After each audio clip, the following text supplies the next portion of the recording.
Good evening, everyone. Good evening, commissioners, staff, consultants, and members of the public.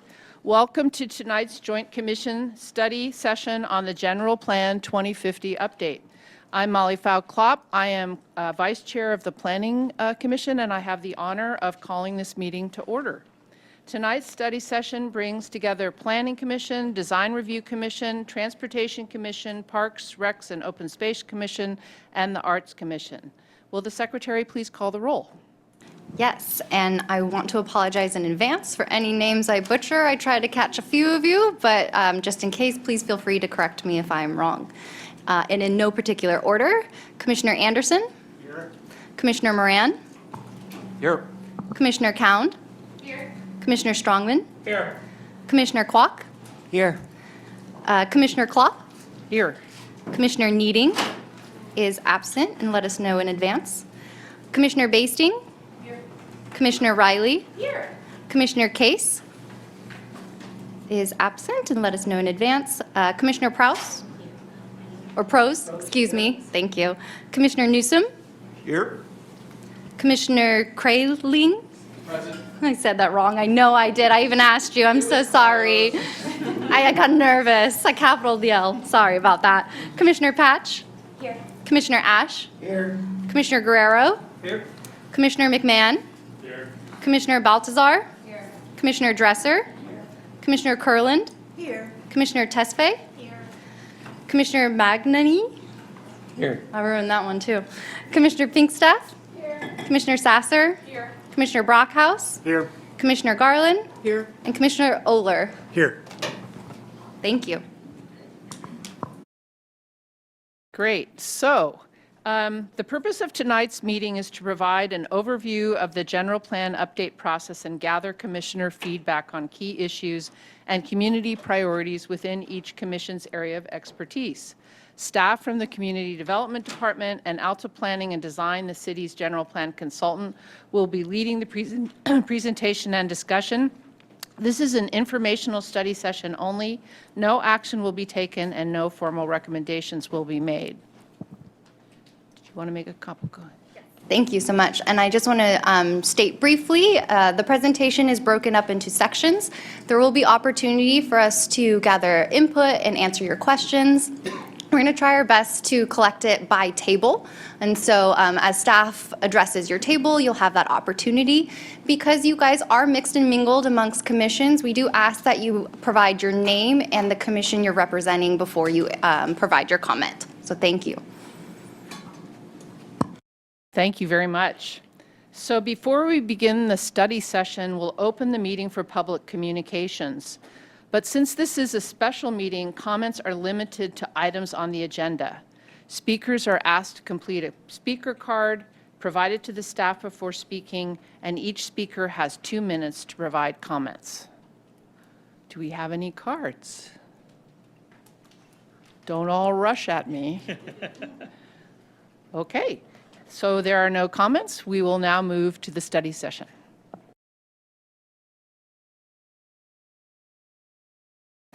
Good evening, everyone, and welcome to the study session. I'm Crystal DeCastro, Principal Planner in the Community Development Department and also the Project Manager for the General Plan Update. So tonight marks the beginning of a major effort to update the Walnut Creek General Plan Update, a long-range planning document that serves as our roadmap for the future. Walnut Creek's General Plan was adopted back in 2006. Since then, the community has evolved, state requirements have changed, and new opportunities and challenges have emerged. So this update gives us an opportunity to take a fresh look at where we are today, where we want to be by 2050, and the steps needed to get there. So tonight is the first step in that journey. And we'd like to begin by walking through what you can expect from this process from this evening's discussion. So let's take a look at the agenda. Oops. Here we go. So we'll start by introducing the project team, provide an overview of the general plan update, and discuss the approach to the community engagement plan. We'll then conclude with a discussion on key issues, desired outcomes, and engagement opportunities for the plan. Tonight is about building a shared understanding of the process and beginning a dialogue about the opportunities and challenges that will help shape our future. Your perspectives as commissioners are especially important throughout this process. Your expertise helps connect the planning effort to the real-world opportunities and challenges facing Walnut Creek. And we're looking forward to hearing your insights and issues and priorities that will help inform this update. So let's meet the project team that will be leading this effort from start to finish. So the first is the city's general plan team. Joining me are Erica Vanderbrand, Community Development Director, Allison Rustek, Associate Planner, that's in the back over there, Kat Lee, Assistant Planner, Jareen Marks, Executive Assistant supporting project coordination. She's not here today, but she helped prepare everything there on your table, including the coasters and candy and everything else. So, together our roles to guide the update, coordinate engagement efforts, and help ensure the general plan is informed by both technical analysis and community input. So to support this work, the city is in partnership with Alta Planning and Design. Alta brings expertise in long-range planning, community engagement, and technical analysis, and will be working alongside with us through this update. With that, I'll turn it over to Eric Yurkovic from Alta Planning and Design, who will walk us through the general plan framework and their approach. Erica?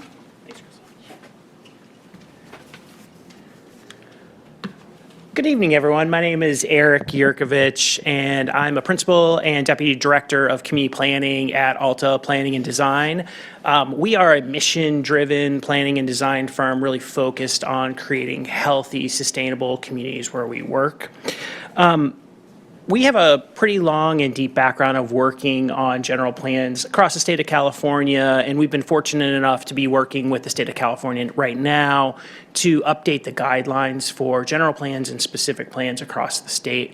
We've also had an opportunity to work with some of you all on some of the work on the North Downtown Plan and urban design guidelines here within the city over the last decade or so.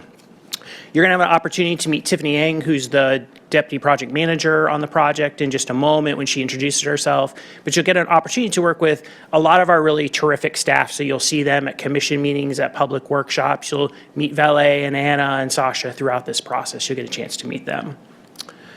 In addition to the Alta team, we have a really, really great set of collaborators who we work with pretty consistently on projects across the state. So first of all, Harris and Associates is a firm you might recognize. They've been working with you all on your safety element update and your housing element update. Those are two chapters of your general plan that were recently adopted. They're going to be working on things like open space and conservation, noise, and the environmental impact report. Fair and Peers, as many of you all know, has worked extensively here on multimodal transportation with the city. They have an office here in Walnut Creek. They've been working with you all and across the East Bay and across the state and country for decades working on multimodal transportation. Plan to Place is our community engagement lead, and they're really a leader in really helping to facilitate community engagement processes that bring people to the program, meet people where they are, and really motivate participation.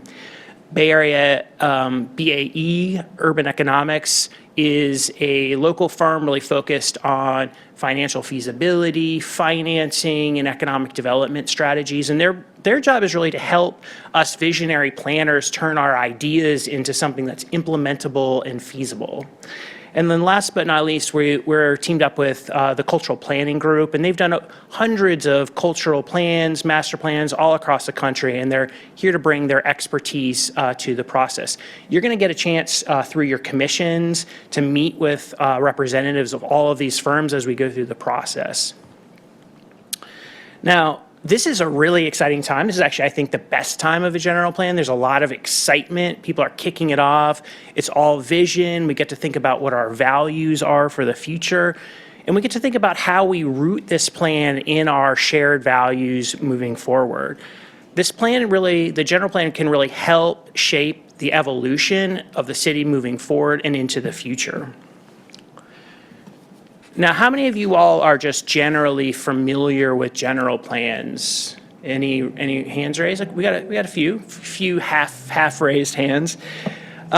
California law requires that every city and county in the state have and regularly maintain a general plan to really chart a roadmap into the future. Many of the places, the services that we use every day, that community members use every day, from our neighborhoods, our parks and our open space, to our roads and our bikeways, to the public services we provide, are part of these kinds of long-range planning efforts. Once adopted, the general plan can really lay the foundation for a lot of decision-making that council, commission, city staff do around things like land use, housing, mobility, parks and open space, and public services in the community. The plan itself really helps set that 20-year vision out into the future. What do we want to be? What do we want to achieve in the future? Really building on what we love about the place and the things we don't like so much about the place. And at the same time, addressing the preponderance of state laws that get passed every year that we have to address. But I think it's really important for everyone to recognize that a general plan isn't just about 5, 10, 20 years from now. It's really about addressing what's important to you all in the community. So we want everyone brought into the process. So if people are interested in housing or climate change or arts and culture, and they're really concerned just about today, what we want to do is bring them into the process and make sure that we can connect up what they care about today to the vision and values that we establish through the general plan process. Now, the state of California makes us do certain things. It makes us, in general plans, it makes us address certain topics. Those are listed on your left-hand side. So things like land use, transportation, open space conservation, safety, noise, housing. Those are required topics that general plans have that we have to address. Now, as I mentioned earlier, your safety element and your housing element were recently adopted. So we're not actually going to we're not reopening those. We'll keep those and move them forward as they are. General plan law is actually pretty flexible, though. It allows us to talk about any issues we really want that relate to the kind of the services and authority of a community. So in this one, we're going to be talking about economic development, arts and culture, healthy communities. So things that are topics of interest to community members. Now, when I think about general plans, what I like to talk about a little bit is the heart of every general plan is really the land use chapter. That was why general plans were created by the state and required by local jurisdictions around the state. It's really to orderly plan for growth over time. Now, land use is really how we organize and plan for different spaces in our community. What we set aside for housing, what we set aside for businesses, parks, open space, community amenities. All those decisions and choices that we make influence a lot of other things. It influences how we travel, the sustainability of our community, how livable it is for the people who live here, as well as the natural systems and resources that thrive inside Walnut Creek and around in the surrounding community. So the choices we make in a general plan about land use have all these effects. Now, those effects aren't just related to those big picture topics, but how we choose to make decisions about land use affect how we travel, how we go to work, how do we go to jobs? So do we walk? Do we take transit? Do we bike? Do we drive? What does that mean for our public health? What does that mean for our mental health?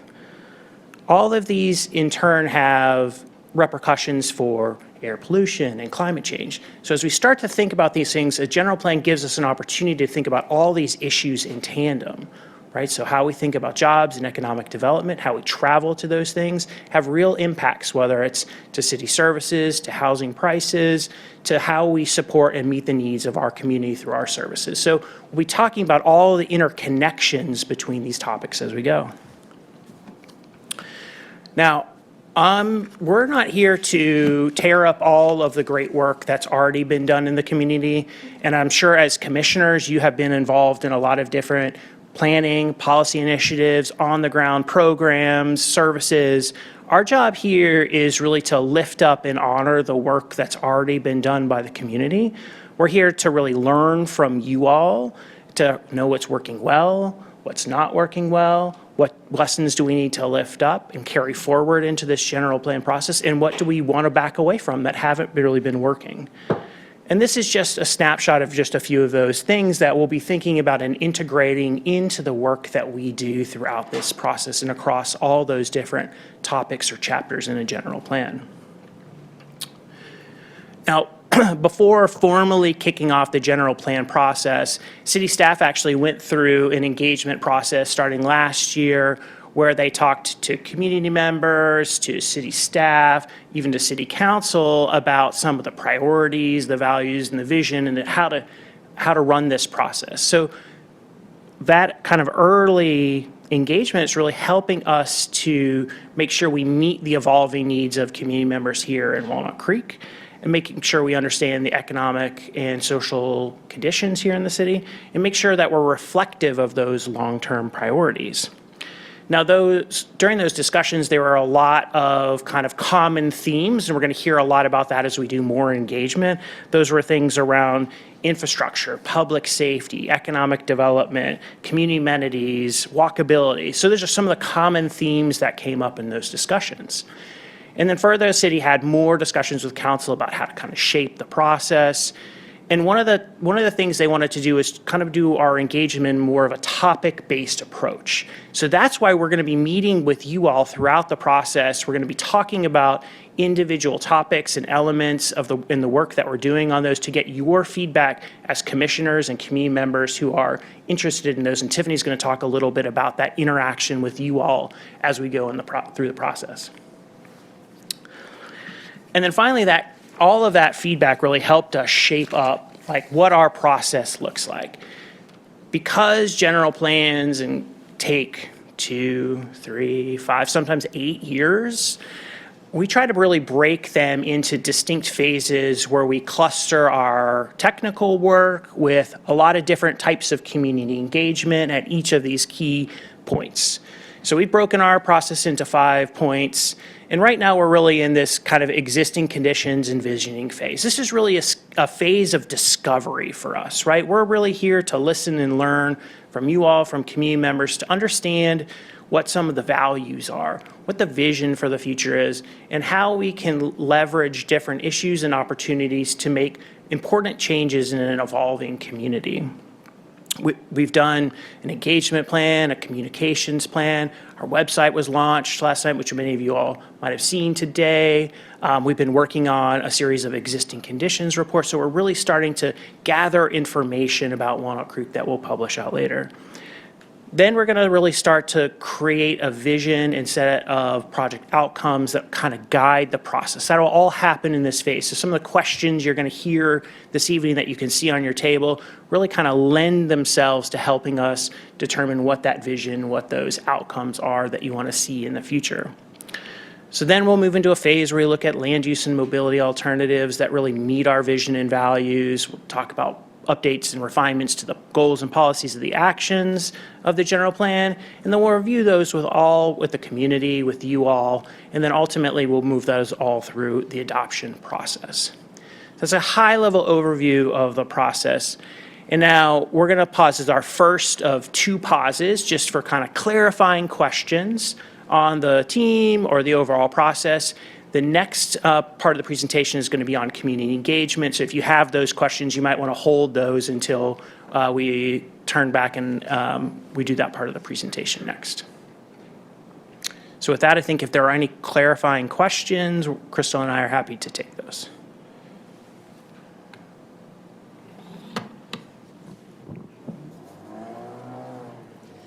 Hi, I'm Stephen Kwok with the Planning Commission. So to get a better sense of the process, are we going to hear from the team more on a commission-wide basis, or are we going to have additional sessions where we're, like this one, where we're coming together as a joint commissions group? You are preempting the next set of slides, but yes, we're going to do a mix of individual meetings with the commissions and a couple of these joint meetings where we bring everyone back so you can hear from your peers and colleagues across all the different commissions.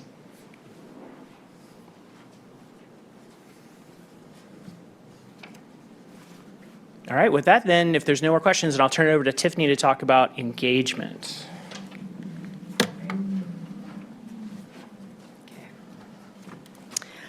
Hi, good evening, everyone. Let's see. Hi, good evening, everyone. My name is Tiffany Ng. I'm a senior associate with Alta Planning and Design. And we're really happy to be here tonight to talk more about the community engagement strategy that will be accompanying the general plan update process. We have a really great team of consultants that we're working with, including Plan to Place that Eric mentioned that's leading on the engagement strategy. So if you take a look at the work that we have here, you can see that we're breaking it down into two main concepts, right? We have our outreach work, which includes activities such as the communication and engagement plan, the project branding, and the interactive website and communication strategy. So for these activities, this is really about making sure that we're reaching people across the community, making sure it's an inclusive process, and making sure that we produce materials that are accessible to different segments of the population. The plan itself is multifaceted. It includes a number of different ways to communicate with the public, as well as different strategies to engage people on different levels, whether it's workshops or surveys or community events. We also have project branding, as you see, which we're really happy to say that we kicked off the logo recently.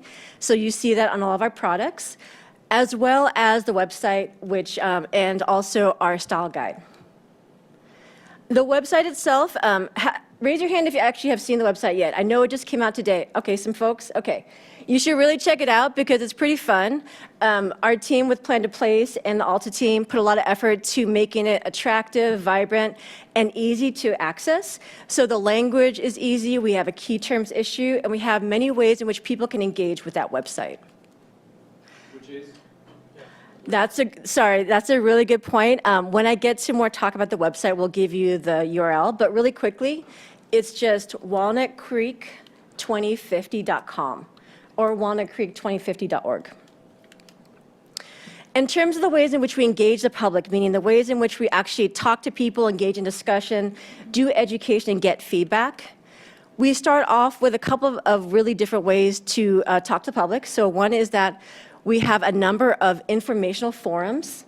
These are 3 different forums throughout the general plan process that discuss key topics. So this could be like land use, it could be sustainability, it could be mobility or other kinds of housing issues.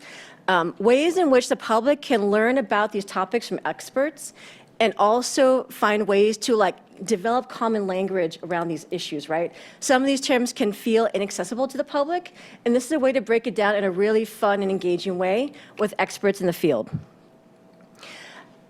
One other thing that we're doing right now, which is currently underway, are these series of community partner meetings. And so these are ways in which we reach out to different segments of the community. This could be the business community, community-based organizations that work on things like sustainability, public health, climate, or education. We talk to these experts locally, and we find out what are these key issues that we should include in the plan, whether it's the existing conditions report or the general plan policies. We also do, in addition to this, a number of topic-specific focus groups. We're going to have about 10 of those throughout the course of the general plan, which focus on additional stakeholders and groups that can really focus on ways to make these topics in the general plan accessible and inclusive to more members of the community. And so these are really tailored to making sure that we have a welcoming process and include populations and different perspectives that might not be as represented in the plan. We also will be holding a series of community workshops. There'll be 4 key workshops and open houses through the course of the plan. And the first one we'll be talking about will really focus on this initial stage of the plan, which is on the visioning and project outcomes, thinking about the ways in which we can get the public to give us feedback on things to include in the plan. To accompany the workshops, we'll also have a series of online questionnaires. These are web-based platforms or surveys, but not statistically significant, in which people can give their feedback on their own time on an online platform. We'll also be engaging in some informal community pop-up events where we go to different events in the city, whether it's a farmer's market, a cultural arts festival, or other place where people are located at, to make sure they have information about the general plan and ways to get involved. So you can see there's many other ways for people to get involved in the general plan throughout the course of this project. And we layer some of these activities together to make sure they kind of give us the outcomes we need for the general plan to make sure it's robust. So as you can see in this project phases diagram, the top part shows the different stages of the general plan. So there's the existing conditions envisioning part, which is where we're at right now. That's going in the summer and fall of this year. We also have the land use and mobility alternatives phase, which is happening in the summer and fall of next year, 2027, where we'll have a chance to talk about the different ways in which experts and the public have thoughts around the ways in which we can see land use and transportation and mobility in the future. We'll also have a phase of policy review and development in the winter and spring of 2028 to think about looking at the existing conditions and issues at play. How can we develop good policies, solutions, and strategies to address some of those issues that we are discussing? Towards the end of the process, we're going to have the draft general plan environmental review process about winter or spring of 2029, in which we'll present the draft plan, including all the data, all the policies, all the background information, and have a chance for the public to weigh in on this process, and also do it in an extensive environmental review process of the plan. Last but not least, at the very end, we'll have the final plan on adoption in summer of 2029. And as you can see, throughout this process, we'll have those different activities I mentioned before. We'll have the speaker series, we'll have the focus groups, we'll have the open houses, and all these built together to make sure that everyone is included in the plan and that we have the right data. One thing we do want to mention is that we know, of course, Walnut Creek is a very diverse community. There's lots of people from different segments of the population, different levels of expertise, different issues, and things that they care about. We want to make sure that we engage many people in this process, especially groups that maybe are not truly involved in general plan processes or land use planning. So people that you might see that are familiar are from, the business community, the arts community, open space and resources. We have libraries, the arts and culture. We have notable institutions like, from the health community. We are going to partner also with other districts and departments and agencies like local school districts to make sure that everyone, whether they're a nonprofit or a local volunteer group or an agency or part of the city or the county, can weigh in on this process. And of course, we are engaging with city councils and, city commissions and city councils throughout the course of this plan. We started this off by doing this kickoff with all these commissions here, which is awesome. We look forward to hearing your feedback on key questions. And we're going to follow up this process with a city council meeting on July 21st. I'm trying to remember my dates, to ask them similar questions about what they want to see in terms of the vision for the community and ways to make sure that this process achieves the intended outcomes and goals of the plan. Another thing that we think is going to be really interesting is that we're going to try out an innovative and self-directed way for people to engage in the plan on their own time. We know that this also helps for accessibility reasons and make sure that if you can't attend an in-person workshop or a virtual workshop due to your schedule, there's still an online way for you to engage in the plan, to give your feedback, to ask questions. So in this virtual open house, which will accompany some of the activities in the near future, like the community workshops, people can go online on the website to look at these different displays, these posters, learn more about the plan and the process stage, and also give their feedback on key questions for the plan. And again, so if you want to look at the website and scroll through it, this process of having a website is important, not just because, we need to have an online presence, but because it's a really good way for us to engage the public and get people's feedback and get people more involved. Websites allow for two-way communication between the community and the city. It can incorporate really interactive questionnaires and mapping exercises. So if you look on the website, there's like survey tools that you can fill out. There's an online feedback form that you can fill out at any time to ask questions about the plan or the process. And there are mapping exercises to, like, when we talk about things like land use or mobility or alternatives, people can actually go to those interactive platforms to give their comments and also see other people's comments that are giving comments to that process. And of course, as websites do, they're really important for connecting people to upcoming events, ways to get involved, and other resources and videos. The e-plan will be the product of this general plan process. It'll be online so that we are able to track and monitor the way in which the plan gets implemented over time. It's a way for us to share success stories from the city. And it can incorporate dynamic maps and visualizations to make sure people really have a sense of what the plan really means, right? A lot of times plans can be words on paper. We don't want this to be a paper exercise. We want this to be something where it's a living document that can be referred to, used, and is accessible to more people. So taking a look ahead, we have some things coming up on the horizon. We have a number of community engagement activities. As I mentioned, the City Council meeting on July 21st. We are continuing to engage with community partners in conversations about how to inform existing conditions and data gathering. We'll start to have some pop-up events that we're going to be attending in July, August, and September this year to get out the word about the general plan and also let people know about the resources online and that are available in the city. And we're going to also have our first workshop on visioning, project outcomes, and issues and opportunities, which will be around September this year, making sure the workshop is in a central location that can assure more accessibility.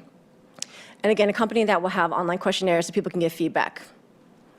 Another thing that our team is working on are the existing conditions reports. These foundational reports gather current data about the city based on different key topics that will inform the policy development and the chapters of the general plan. So you can see the topics will include economic, demographic, and fiscal analyses, land use, parks, public facilities, inventories, community design and mobility and access issues, open space and conservation, community health indicators, and noise. So that's kind of a summary of our engagement for the general plan process. We look forward to seeing if anyone has any questions. So yeah, go ahead. Sorry if everyone else gets this, but is this, thank you. Is this meant to be a project for council and commissioners, or is this for the public at large to engage with? Well, we see it as in many ways, right? There's also ways for the public and stakeholders to engage, but we think of the council and the commissions as important stakeholders in giving feedback. And is the website plan that you showed us, is that meant for the public? That's public facing? Yes. Okay. Yes, everyone can see that right now. Okay, and you want the public to engage with feedback and such? Yeah, yeah. As we get more content for the website, you'll see these interactive, very specific maps that people can comment on, have surveys, et cetera. Yeah. May I have one more question? Yeah, of course. Well, after you, maybe we'll invite some other folks to share. Okay. Are there plans to transition or use the website also as an app? I just know that many people use apps. They're engaged with apps these days more than websites per se. I just wanted to know about that. Yeah, well, one thing that's great about the website is that it's accessible by phones, right? So you can see it really well and clearly on your phone, but I don't believe it's going to be turned into an actual standalone app. Yeah, okay. Can I just make a quick reminder for people to introduce themselves in the commission? Oh, I'm that they sorry. sit on? Thank you very much. Thank you. Sorry about that. Do you want me to do it now? I'm Sherry Kurland, and I'm with the Arts Commission. Great, nice to meet you. Was I supposed to push that? Any other questions? Go ahead. Jill Dresser, Arts Commission. When you talk about the community at large, does that include those that live in Walnut Creek but that aren't in the city, that are in the county? That's a really good question. I think we are definitely making sure that the community in Walnut Creek is here, but we do include people from the Contra Costa County area, especially like agencies, departments, and other organizations to weigh in on some of these issues. I'm speaking more that I live in Walnut Creek, but I do not technically even live in the city. I live in Contra Costa County with a Walnut Creek address, of which Oh, yeah. many of us do. Yeah. I mean, to my understanding, yeah, we definitely want to make sure that people who engage in Walnut Creek can have a voice in Walnut Creek. There's things in the city that affect people in unincorporated areas, right? And then there's also the planning area, which is bigger than the city boundaries. Any other question? Go ahead. And then one, and then I see two over here, okay? Charles Crowley, Transportation. Will you be sharing these presentation materials with us all? Yeah, definitely. This will be public material for everyone to see. Yeah. Thank you. Okay, I saw a hand over here. Oh, yeah, go ahead, introduce. Fran Garland, pros. Since the housing element is done and is a given, right? How is that going to be explained to the public that no, you can't question that we need this much housing, and no, you can't, end up trying to, not have these potential new houses, in this particular area or, whatever. I think that's going to be tricky a little bit unless people were also engaged in that, which I don't know. I doubt very many people were engaged in that. So I'm just curious how you'll handle that. Right, good question. Eric, do you want to share? We'll handle it carefully, I think is the way to say it. Our job isn't to reopen and relitigate the sixth cycle housing. We just started the seventh cycle across the state. It's insane. But what we often try and talk to community members about is that a housing element is really intended to focus on an 8-year cycle, right? It's your housing plan for 8 years for the city.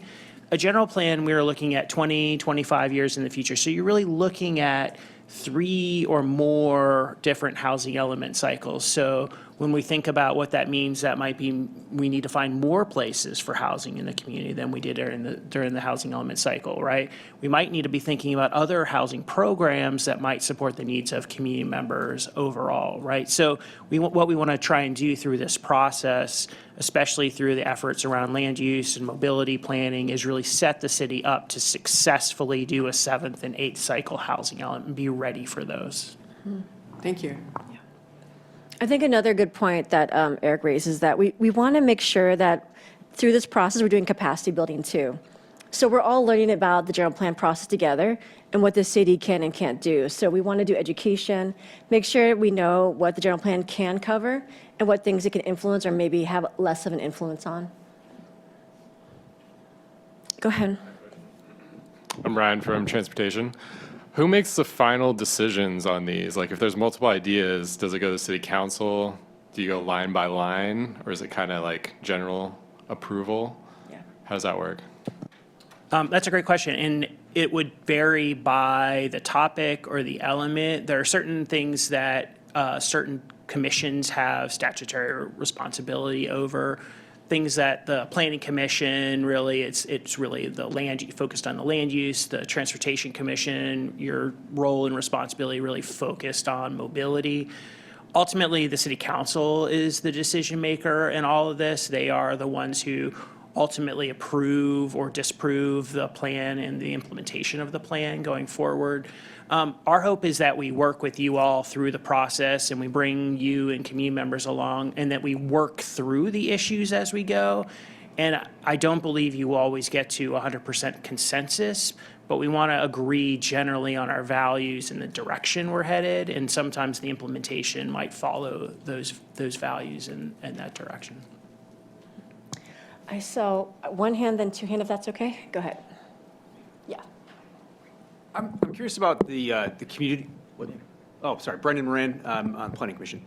I'm wondering if you can just explain how the community engagement, the pop-ups work, right? So you're standing there, and there's a tent, and you've got literature, but like people come up and say, do they start complaining? Do you kind of try to like drive them into a helpful discussion, or what?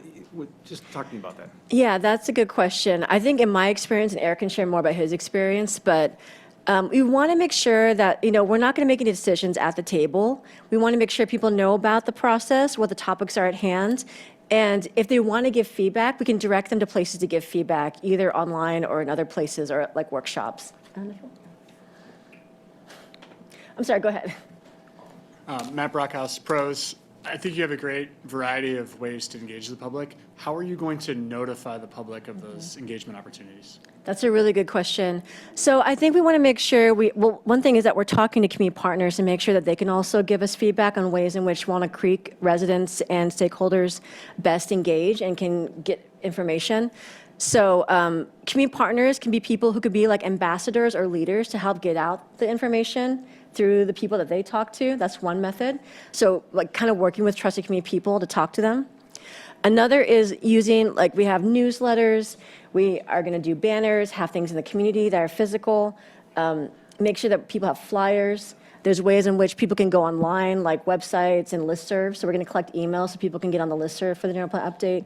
So we're trying to be really, multifaceted with engagement, but we appreciate feedback too. And then just to piggyback on that is that we do have our Nutshell, the newsletter, where we'll have information there, our email blasts, our social media, our Facebook, Twitter accounts, Insta. And then also, we will be collecting people's information on the website. And so we'll have an email list for those that want to get the information. We will push out the information to those to let them know about the different events that we're having and how to engage. And if everyone here wants to help, you can definitely direct people to the website. On certain pages, they can sign up with their emails. Any other questions? Okay, go ahead. Hi, Sarah Baltazar, Arts Commission. I think my question is about piggybacking, Eric, on your comment around the values. There was a slide earlier, and it had kind of the table of contents of what the general plan needs to include. And there's probably a state protocol assigned to that. And then, yes, you just passed it. There it and on the is. right side, go one more. This right side, economic development, arts and culture, healthy communities, implementation. Those kind of feel so important to the body of people that are in this room. Are you trying with this group to help build the values that align to all of this work? Or how are the values set? Is it done community-wide, or how do we get under those things that should so deeply inform this report? What I would say is that the city started doing engagement last year and started collecting some information about values, priorities, key things to be thinking about in the general plan process. So we'll take that information from meetings like these where we bring all of you together to talk about it, some of the questions. The next section is a discussion question section, and you'll see some of those values laid in questions there. We'll be talking to council about those things next month as well. And then, as Tiffany mentioned, we have a series of community events coming out in the fall where we'll be talking about a vision, project outcomes, those key issues and strategies that we want to be thinking about as part of this process. So we're going to be capturing it from a broad array of people, right? Decision makers, stakeholders, community members, and really trying to weave together something that's comprehensive and shared. Up here. Hi, Cherise Cound, Planning Commission. I was just curious, with your experience with general plans with various cities across the state, if there are cities that we could look at to see what it looks like further down the line that might be similar to the direction that we're going, that we could look at as, possible examples of successful plans that you've done. Yeah. Eric, what are your favorites? Yeah, well, we're happy to share a list. I'm happy to talk to you too.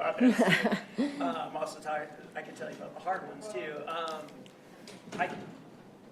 Sorry, I should turn the mic on too.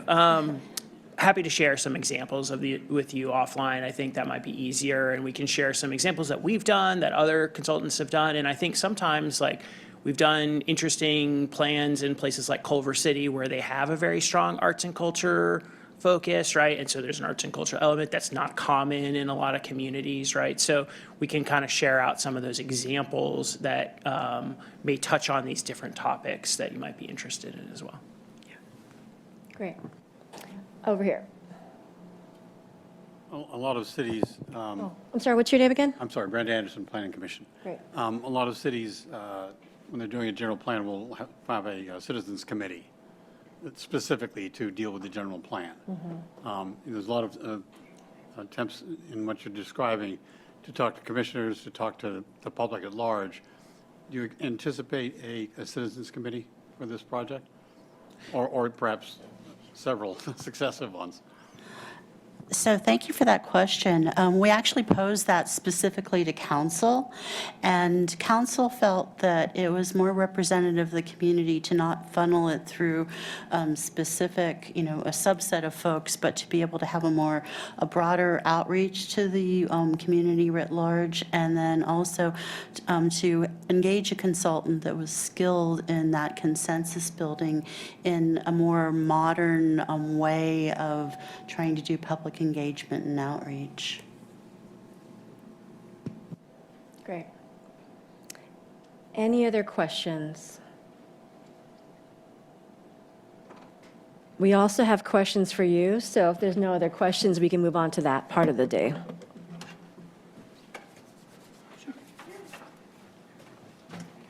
Okay, this is my favorite part, where we get to stop talking and answering questions, and now you have to start talking and answering questions. So for the rest of the time, we have questions. They're actually printed out on your table if you want a hard copy of the questions. We have kind of 2 slides worth of questions. I'm going to go through all the questions, and then we're going to come back to the slide, and we're going to go through those questions. These questions really are intended to help us understand kind of what the vision and values are that you all share for the community, in the community. So what aspects of Walnut Creek should we carry forward? So the character, the identity, the quality of life, right?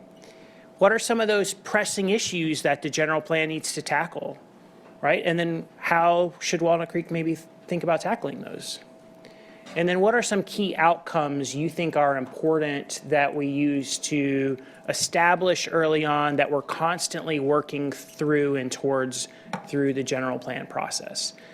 So these questions or buckets of questions are really about kind of that visioning, values, outcomes, issues, and opportunities. So we're going to answer all those questions first. The second set of questions I want to share with you so you can see the set of questions, again, these are also on your tables, is we want to make sure that if you have any thoughts on community engagement, that you share them with us. This is a really good time for us to think about how we integrate your feedback into the process. So who are the non-traditional groups that we should be engaging in the process? And how might we do that generally? Right? We all have worked on planning projects. We all generally know the likely folks who will show up at a community workshop. How do we get it more different, inclusive? How are we more inclusive in those groups? And then really, we want to know how you think we should measure success, right? So part of what we'll do is track the effectiveness of our engagement and our outreach, how many people show up at meetings, who they are, what are their demographic and socioeconomic characteristics, just so we know who is participating in the process overall. So we want to hear a little bit, if you have ideas on that, that would be terrific.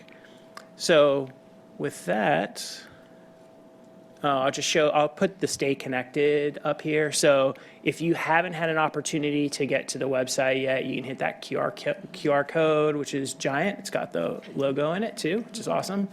But there's a project email. If you want to get in touch with the team, please feel free to email them, community members as well. And then again, the website is up at www.walnutcreek2050.com. And again, this QR code will take you there. I am going to take us back to the questions.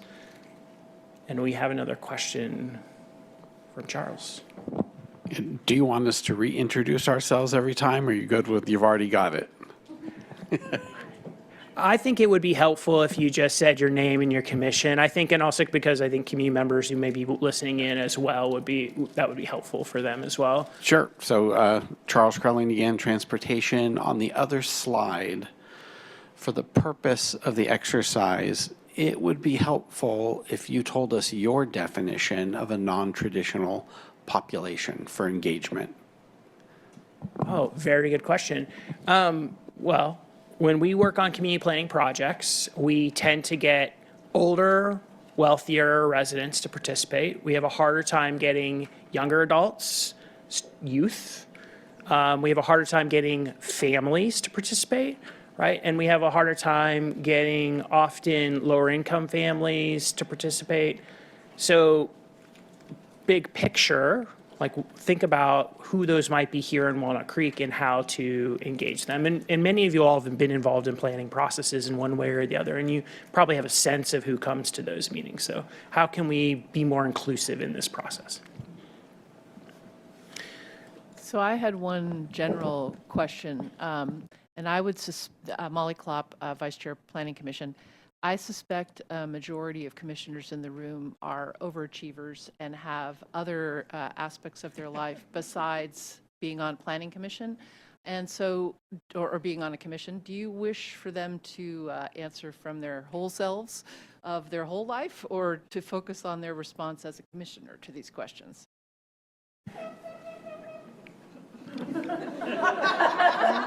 Someone brought an air horn, I don't know, in the back.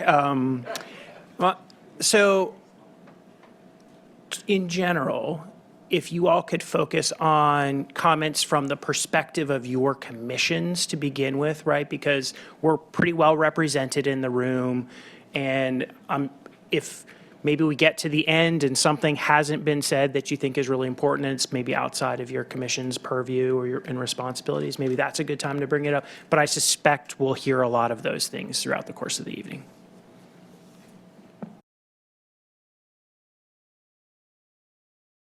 Okay, so how we're going to do this, we thought about doing this by commission, but since we mixed you all up, it's kind of fun actually. What we're going to do is just go table by table. And what I'd like you all to do is answer these questions at your table. Just pass the mic around, go through these questions. You can answer all of them. You can pick which question on here you feel most that you want to answer. You don't have to answer all 4 questions that are up on the screen here.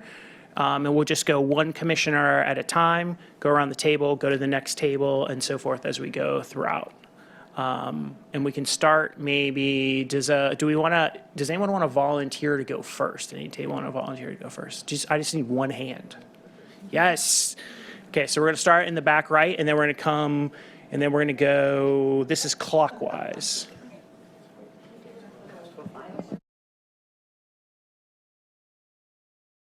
Oh, yeah, sure. It sounds like we want to do a quick bio break for 5 minutes, and we can restart at 7 o'clock when the clock hits 7.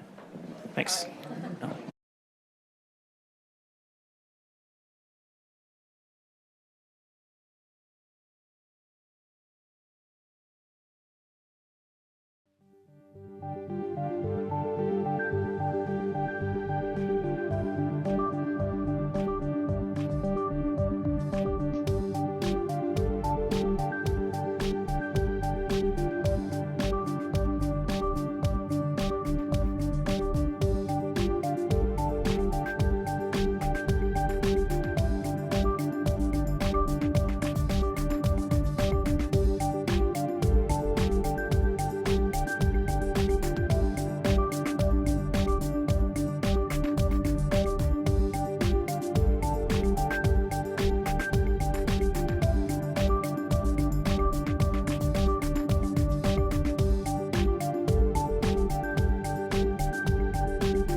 Attention, everyone. We're going to return to the meeting. Please take your seat.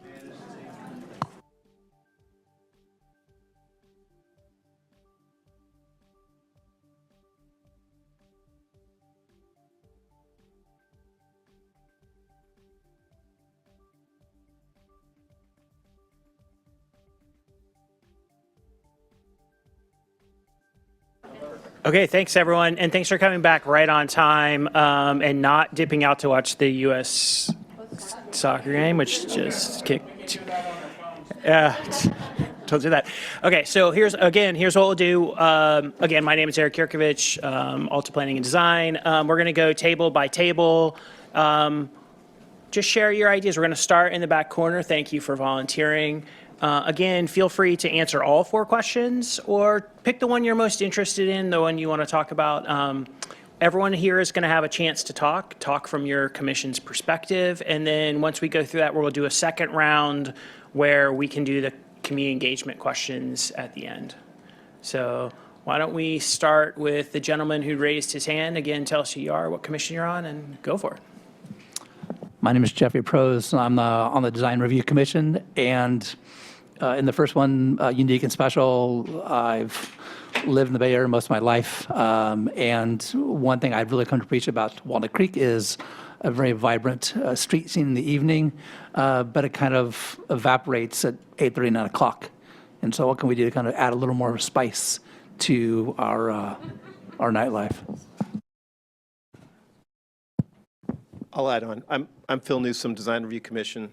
I've been on the Design Review Commission for about 5 years, and a lot of what we hear from folks nowadays with the housing element and all these changes, SB 330. Oh, it's on. Can you hear me? Yes. Okay.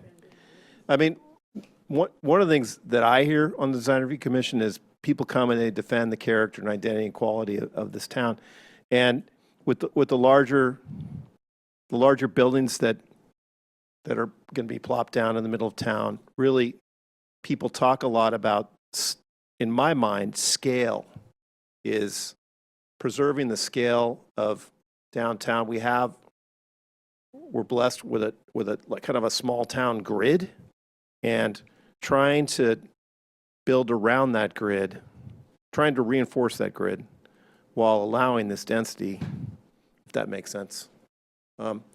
Another thing that comes to mind is one of the great resources we have is there's all these great fingers of open space that I think many people can walk to it in 5 or 10 minutes, and actually reinforcing that, improving it. With that, the opposite side of that is with climate change is these open spaces, we see all these fires that are happening, is basically maintaining a buffer in the open spaces that actually is safe. So those are my thoughts.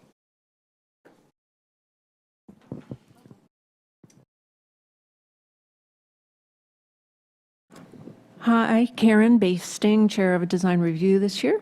I grew up here, raised in Contra Costa County, and my dad worked at Capwell's in Broadway Plaza when there was a Capwell's. I worked there too. It's very important to me to keep the historic and charming qualities that Walnut Creek is still managing to hang on to in some locations. And the other two gentlemen on our commission already talked about that. I am also one of those lucky people that is within walking distance, a few minutes of an open space that I take a daily hike in, and keeping those connections is really important to me. I think the inclusiveness and the vitality of downtown is a key goal, and I agree there should be a little bit more activity there at off times. On the other hand, as we all know, we have a lot of traffic and we have parking issues, so we have to try and balance those out too. I think that's it for this slide selection. Thank you. My name is Cricket Riley, also on the Design Review Commission. We're all at this table. For me, my fellow commissioners said most of what I believe and want to see moving forward. I think we have a really attractive downtown, a very vital downtown. It is, I think, an example of a successful downtown, and a lot of places no longer have that. So maintaining that, we do have standards for new construction, but we often see on the commission that they're kind of bland. So again, trying to reinforce the character of our city.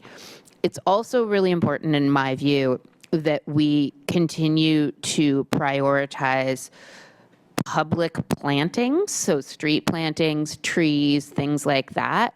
We all know that the trees in a space radically affect how it feels, as well as property values. So as we move forward, as we look at climate change and growth, that we take into account and we continue to prioritize how we plant in our public spaces.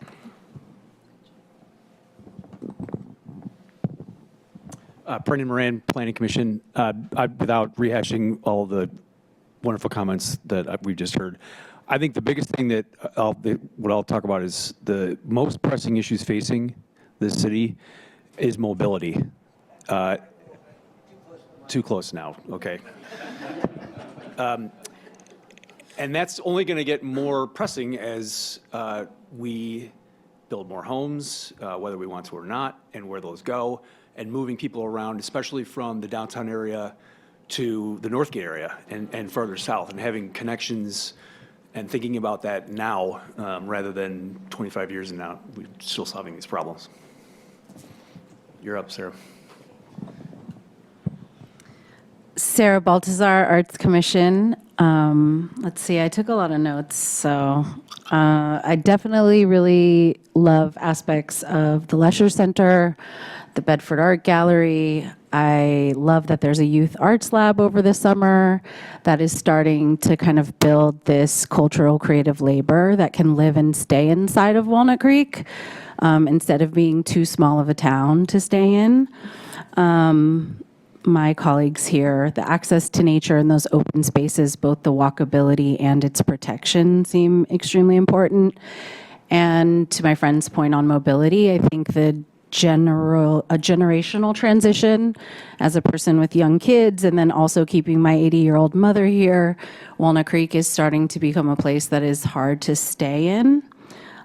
So what that means for us in terms of accessibility and mobility, and in general, just the arts as a hub and as a workforce that I think we overlook with the density of housing and the focus on shopping. There needs to be a lot more gathering spaces that are not solely dependent upon consumption, but actually building community and belonging.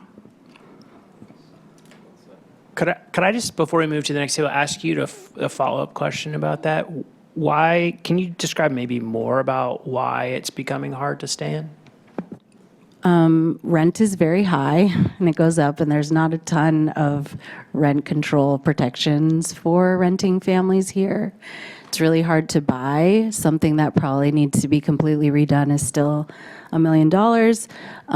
Housing, new developments for seniors that go in are also really high. Some of the really beautiful ones, like our friends at Viamonte, it's a large buy-in, so it's hard to get into Rossmore in your 70s and 80s as somebody who's doing this with my family, researching where we could go from small condo on like Oak Grove and the Keys to a senior living facility seems a little bit more out of reach than it was 20 years ago.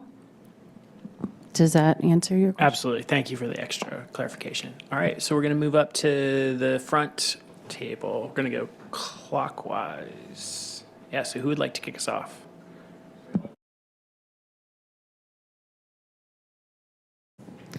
Thank you. Charisse Cound, Planning Commission. With the first question of character, identity, quality of life, I think I agree with so much of what has been said already. About Walnut Creek, I think of it as being a very welcoming, safe, clean city with a thriving downtown, beautiful outdoor accessible spaces, but also the quality community spaces. Free places, like you were saying, Sarah, that don't require you to pay to be there in that space, whether it's our libraries, our parks, our recreation spaces. And also I think about my family as my kids have grown up here, the access to our city preschools as well, and low-cost kind of schools, recreation, and summer camps. When I think about the pressing issues facing Walnut Creek, I think about also some larger issues that go beyond Walnut Creek but do affect us, and we have to figure out how to respond to those. So thinking about our economic changes as AI and the way that people interact online changes the revenue source of our city, I think that's going to be a big shift for us and for so many other cities to figure out. That's going to be important to this plan, as well as climate change and how that is going to affect our lives in so many ways. I think those were the main issues from my perspective. Thank you. Sharon Pinkstaff, Chair of the Pros Commission. I just want to echo some of the points that Charisse made. The access to the Walnut Creek open space is one of the key reasons I moved here a quarter century ago from San Francisco. And I saw families in our neighborhood move to Walnut Creek because the outdoor amenity, as well as our parks and camps for children and youth and sports facility that the city operates. So that's aspects of Walnut Creek that's attractive to folks like me and other young family or families. And then I feel we need to preserve that piece of Walnut Creek identity in the general plan update. For the critical pressing issue for me, I live near Ignacio Valley Road. The traffic on Ignacio Valley Road, it's a road of regional significance, if you will. So it's not only Walnut Creek residents are using, the traffic is actually caused by more than just Walnut Creek residents because of it's a corridor to get to the freeway. So I feel that we need to address that now and in the future. That's definitely should be a big consideration in the update.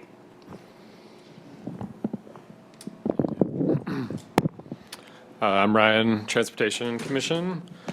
I think in terms of what is unique and special, a lot of people have kind of talked about this, but it's the destination. Like people from all different cities come to Walnut Creek and enjoy being here to shop, to hang out, to go to restaurants, stuff like that. I also just love the trees in Walnut Creek. I feel like we have some of the most trees out of any city I've ever been to, and they're beautiful. And so I think we should just continue to plant trees, continue to, focus on that part of it. And to tie it back to transportation, the more trees, it's better for walking, better for biking, even better when you're in the car, because if you're sitting at a stoplight, you got some shade. It's way nicer than if there's, sitting in the sun. So, those are some of the best parts about Walnut Creek. Pressing issues is traffic and parking. I think one thing that we can do is with autonomous cars that are coming, I think planning for that, not having so much parking necessarily, because people won't have to park with autonomous cars potentially. So thinking about that down the road, 10, 15 years, it's going to change a lot. And then in terms of outcomes, I guess just measure how many people are coming to downtown, like how many people are coming to the city. Is it going up? Is it going down? How can we fit more people in the city? Through other types of transportation, through walking, biking, buses, public transportation, stuff like that. Because, there's cars take up a lot of space, so you only have so much room and to park basically and to get downtown. So I think that's the way we can measure that. Diego Kirsch, Student Commissioner, Transportation Commission.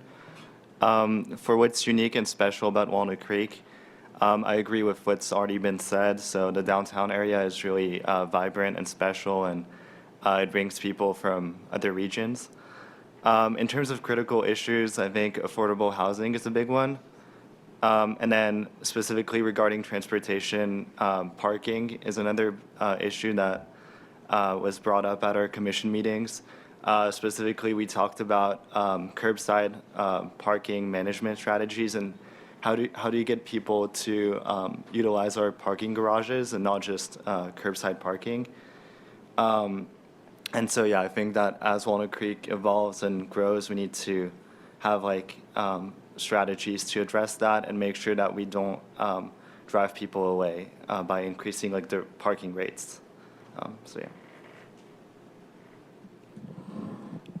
Charles Crelling again. I'm actually chair of the Transportation Commission, but for your background, I should add that I also served 4 years on the Design Review Commission, and I'm also serving now as a county airport land use commission, so looking through various lenses. Unique and special, I'm going to attack this slightly differently, and I'm going to think about what brought me to Walnut Creek 25 years ago, which was quaint, charming town, and it brought me from the peninsula and San Francisco, which was no longer being quaint and charming. But I'm also starting to worry about, and this is where I'm going to attack it from a different angle. I don't know. I feel like we have an identity crisis. What and who are we trying to be? Are we losing our identity? And a great example would be, you look at the new Broadway Plaza build-out. The old one, if folks have seen it, was very small, quaint, and charming. I always liken the new part of Broadway Plaza to trying to be Rodeo Drive-ish. But you contrast that right across the street with the old, charming, quaint, old downtown, which I absolutely adore. But that's now getting overtaken with exercise places, kickboxing, yoga, spin cycles. So we're losing the restaurants, we're losing the cute shops that were unique that would bring people here. So, you know, I'm really worried, and along with some of the design review commissioners mentioned the large scale of the buildings, and are we trying to be San Francisco, Oakland, San Jose, a Chicagoland, a major metro Sacramento, or are we still trying to be a unique, quaint, yet thriving town with a level of being urban? On the critical issues, I probably don't have anything too original here. Traffic, crowding. We have a reasonable amount of lower level crime. Infrastructure, roads. How can we evolve over time to address those issues? I think we need to have intentionality in this general plan update. And so then project outcome, we were supposed to answer all three of these right now? Yep. So for project outcomes, I think we make sure we have an overarching vision that drives all the sub-elements of the general plan. And really make sure that we have a well-defined identity vision, who do we want to be, and then make sure the general plan supports that. Thank you. Hi, Molly Klopp, Walnut Creek Planning Commissioner. So for me, what's unique and special about Walnut Creek is a lot of what people have mentioned, in that it's got this wonderful mix of urban and rural and green space. It's pretty diverse, not extremely diverse, but pretty diverse in terms of the residents and the types of businesses. And it's very welcoming and inclusive and easy to get around, mostly. In terms of critical issues, the things that I am most concerned about are affordability just in general. And that translates also to housing affordability and availability of housing. I think we are approving developments as fast as they come, but there are not enough coming, and not enough creative out-of-the-box ideas to fill the need, and developers and money available to create the project plans. So it's I think an overarching challenge, and it also translates into transportation challenges as we build more houses. And so I think over time, I'd like to see us learning from communities that have creatively addressed that kind of logjam and opportunities, different ways to meet it, and different ways to repurpose existing space, which is a lot less expensive than building new space. I worry if we don't address the affordability and housing issues, we will be a much less diverse community because we'll drive out those young and creative folks and just have, and we'll have a bunch of seniors. They'll be starting to be driven out too. So in terms of outcomes, I think really being able to measure the process of the acquisition of housing, solving of problems, demographics of the community over time, how it changes, and the just success of the various initiatives that we create together. So thank you.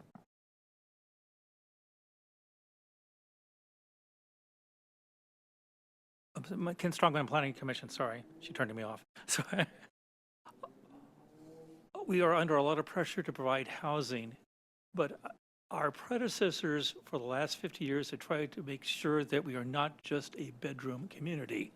So we need to keep the balance of everything else, of employment, retail, culture, open space, and anything like that. As for project outcomes, one thing that's always impressed me about Walnut Creek is we have a tendency to do it right the first time. Other cities around here don't they'll do it, and then 5 years later have to redo it. Another pet peeve of mine is we need to loosen up what qualifies for not retail, but commercial space. We have a tendency to be very selective on it.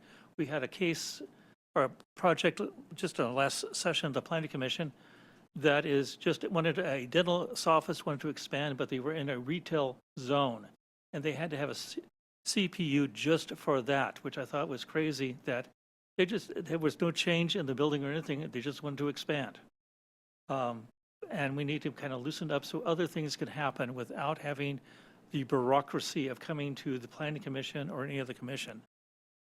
So, thank you. Jill Dresser, Arts Commission. I think something that's very unique about Walnut Creek is our arts and culture. The Bedford Gallery is one of the few city-owned and run art galleries that I know of anywhere, maybe besides San Francisco. It is an amazing gallery that brings students from all over the Bay Area. This spring, we had classes from Hayward taking BART and buses and walking to the gallery for tours.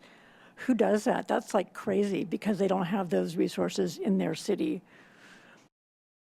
The arts and culture brings in so much economic business in the evenings and during the day to Walnut Creek with something going on at the Leisure Center in its 3 galleries and its 3 theaters and the Bedford Gallery every single day. Next thing is open space and parks. We didn't move here for that, but that's been a total bonus to have the open space and parks. Having a BART station that's walkable to downtown is so important to the economics of this city and to bringing people in. I gave a public art walking tour this weekend, and I'm always shocked when I say to people, do you live in Walnut Creek? And half the people don't live in Walnut Creek. They are coming to Walnut Creek to take a public art walking tour. Our public art is robust. We now have 5 different walking tours. People want to take them. They're sold out. Then they're staying for lunch. Then they're doing something else in the city. Also, something that's really unique about Walnut Creek, I think, is the free shuttle buses we have, the downtown loop from BART, and also the free shuttle from Creekside Drive, I think, in early mornings and afternoons. So all the apartments on Creekside Drive, if they're trying to get to the BART station or even to downtown Walnut Creek, they don't have to get in a car. They can hop on the free bus. So I think that's super special that the city is providing that. Issues, we've got traffic, we've got parking, the climate crisis. We also have to build in fire resiliency to our neighborhoods and to our open space without cutting down all the trees in the open space. Eventually, we'll learn that oak trees are incredibly helpful to build fire resiliency, and we'll keep our oak trees even close to our houses. But we also have an issue with, I think, just the housing open space perimeter where we have to deal with critters, and people are busy poisoning the ground squirrels, which then poisons everything else. So we have to deal with wildlife in our communities, and we have so many people in our communities, and the deer are all in our communities. So it's dealing with wildlife and how we deal with them with our houses. Outcomes. I think the autonomous vehicles is coming, and we need a plan for how that's going to impact our city. I'd like to see people talking about native plants. I'd like that to be called California native plants being put into our city, into our parks, and into our open space. And I'd like to see public art start making its way out to the neighborhoods and the parks.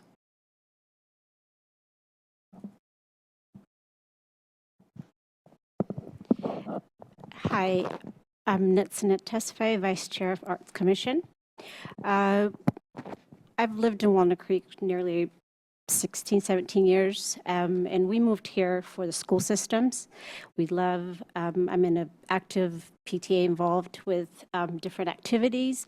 So our school system is, I know for a fact there are a lot of families, sorry, I get a little nervous, that move here for those reasons. So, and with the unique access to the open space, my kids go to a school where there's a 3-acre nature area in the back, and being actively involved with that, with the students was just incredibly wonderful and just community-based. So that's one of my favorite things about Walnut Creek, as well as our open space. And I think a lot of it has been covered in why our city's so special. But I do think that one of the critical issues, as I have over the years witnessed a lot of young families having to move because of housing, and the diversity issue as well because of housing. So I think that's something that definitely will impact the community and everyone else. Another thing I think, as Vice Chair of Art Commission, I'm also an artist, a working artist in the community.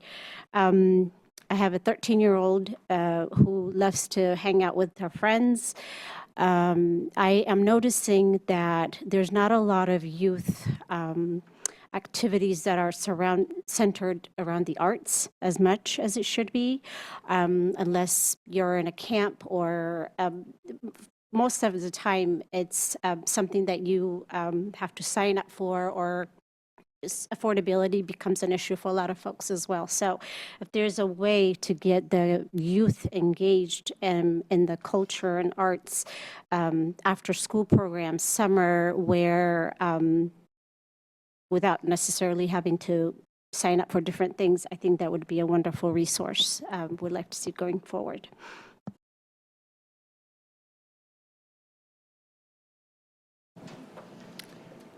Okay, Sherry, I'm going to call on you next. Do I keep it pushed down? Yeah. Hi, I'm Sherry Curlin, Arts Commission. Boy, everyone's contributed so well. What I'd like to say about the unique and special things to Walnut Creek and what brought me here 30-something years ago was the schools and the open space.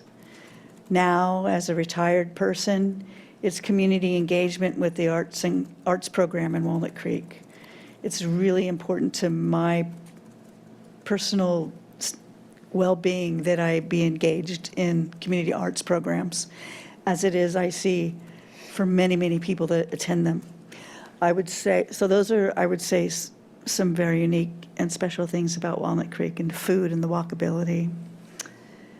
I think some critical issues are access. And what I mean by access is even the community programs that we have are, they're either impacted, and so people try to sign up and they can't attend because they get impacted, or because the architecture of the sign-up system can't keep up with demand in some way. So I think there's an equitability issue in that a lot of people attend our arts programs, from as far as Livermore and Clayton and Berkeley, Vallejo, wonderful.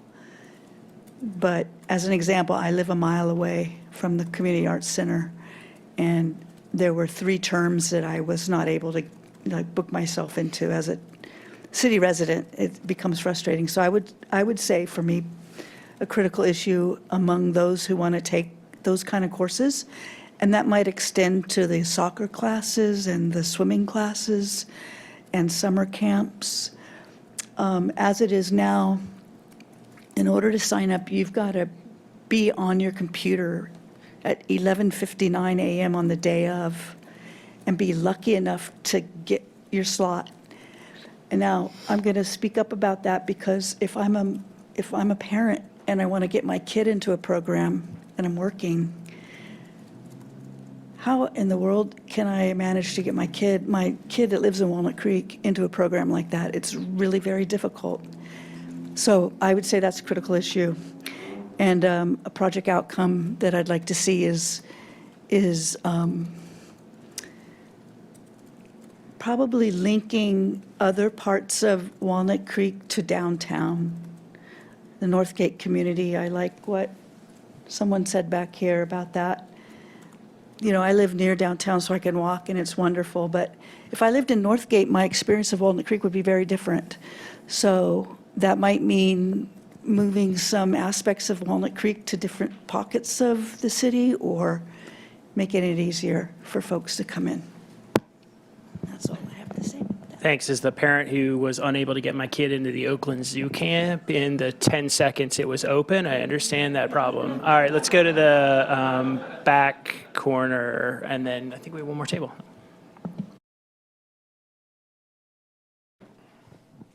Hello, Edward Guerrero from the Transportation Committee. So unique and special. Obviously, as everybody else says, the arts, it's amazing. I think it'll continue to grow. The open space is also great, although I don't think that the access is that easy to the open space.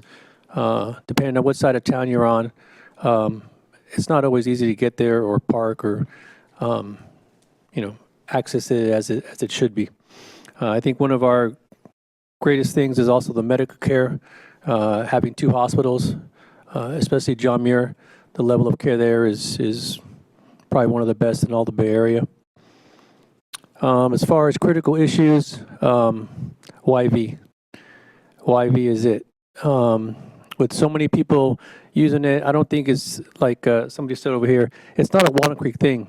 I mean, everybody is coming through YV. My personal take is it should be treated like the CHP treats the freeway. It should not be closed down at all during the day for whatever reason. If it's going to be work done on it, it should be done at night, kind of like the highway.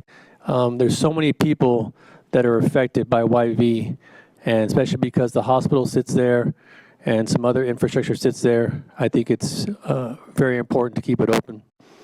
I also worry about the hospital. The way John Muir is going, it's not in the best financial shape. Oh, sorry. It's not in the best financial shape. And I would not want to ever see it change hands and be owned by something that wouldn't provide the level of care that it provides now. Housing, I'm not sure where we're at with ADUs. I don't know enough about it, but I think it should be something that's very important or very accessible to those who are trying to increase the housing, because housing is obviously an issue. And then as far as the project outcomes, I love the website and what Alta's proposing.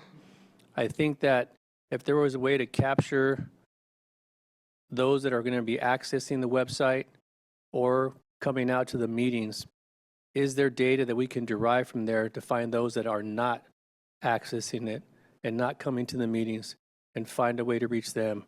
I think that's the underrepresentation that we're looking for. Thank you.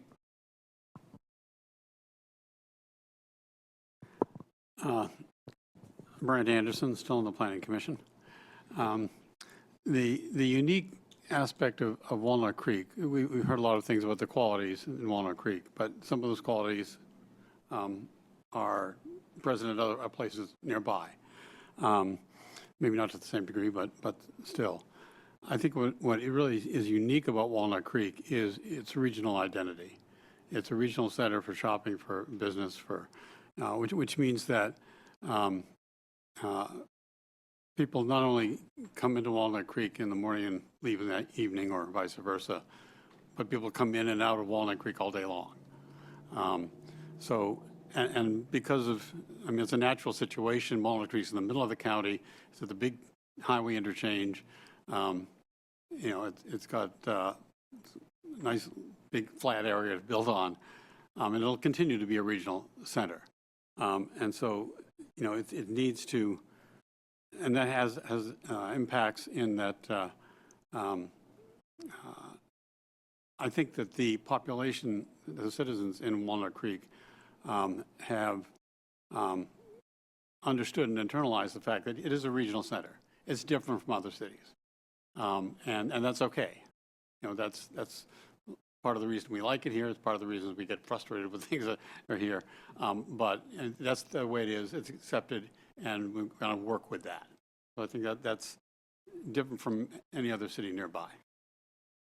As far as issues, really two. There will be more housing, bigger housing, more dense housing. It will happen. And partly that's because Walnut Creek, unlike a lot of other cities nearby, is willing to build housing and has done so. But primarily because of the other cities around the state who have resisted housing so much, the state has taken over and has said there will be more housing, like it or not. It'll probably be easier for Walnut Creek to do that than some of the other cities who are not used to it, but it's gonna continue to happen, and maybe even accelerate. So that has impacts on transportation, it has impacts on parking, it has impacts on schools. We haven't really talked much about schools. We don't have a schools commission at the city, but we can't forget about that. And housing is going to have an impact on that. Autonomous cars may help the parking issue, but if you can drive your car in and then send it home, that's great for parking, but you double the traffic. So think about that too. And the other thing I want to mention is because we have a unique downtown here, downtowns have to be treated differently than residential areas. There were a couple of people who were talking about preserving the downtown. Preserving residential areas, you come back, you move somewhere else, you come back a generation later, and the residential areas are similar, that's great. If the downtown is similar, it's probably dead. Downtowns, especially in a regional center like this, have to change. The change can be controlled, it can be directed to some degree. To some degree, it's other forces, financial forces, just planning forces, all kinds of things. But we have to recognize that downtowns will change, they have to change in order to stay vibrant, which people have mentioned. And so we have to plan for that, not just plan for what we have now.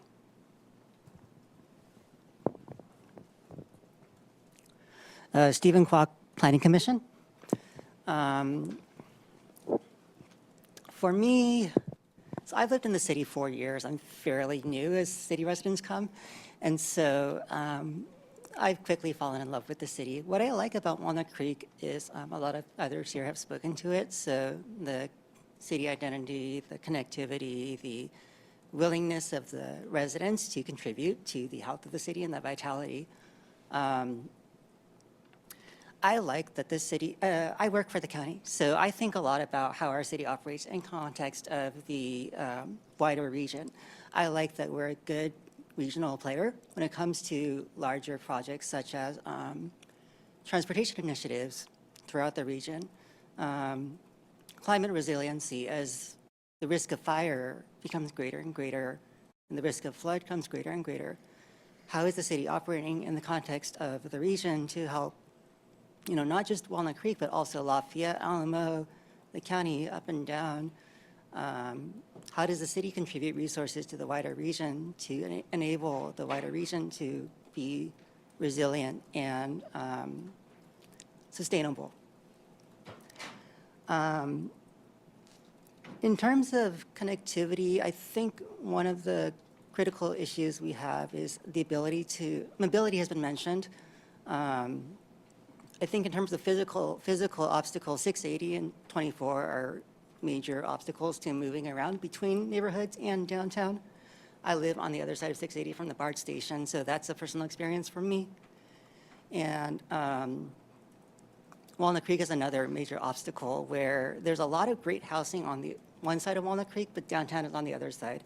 So trying to cross Walnut Creek on foot or by bike, the creek itself is another obstacle that I think we should be working to bridge to make connections from downtown to the areas around it better to allow for more opportunities to move around in different modes, biking, walking, bus, and so on.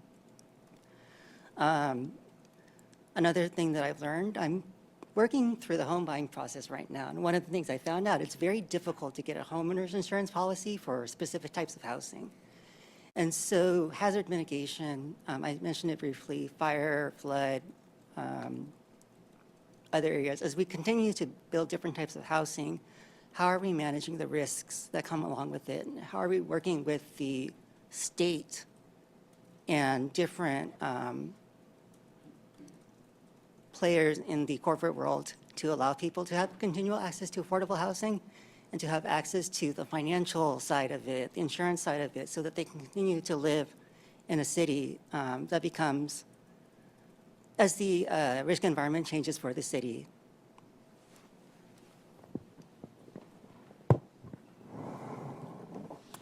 Laura Patch, Transportation Commission. So I kind of have a different perspective on the character and identity portion.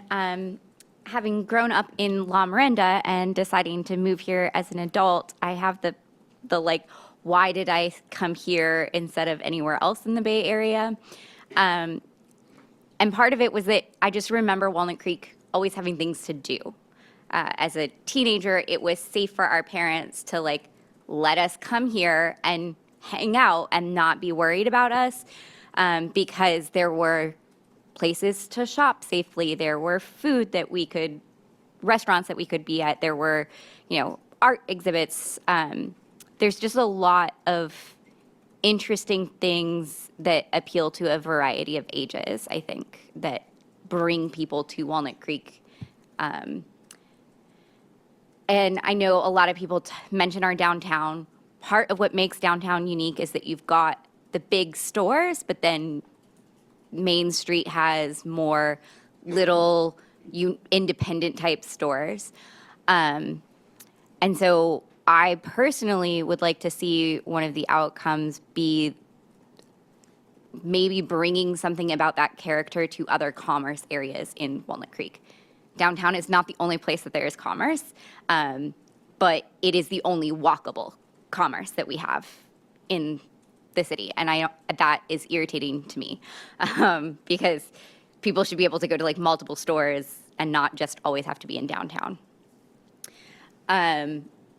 Planting would be helpful on that, because there's areas where it's too hot to walk because there's not trees and things of that nature.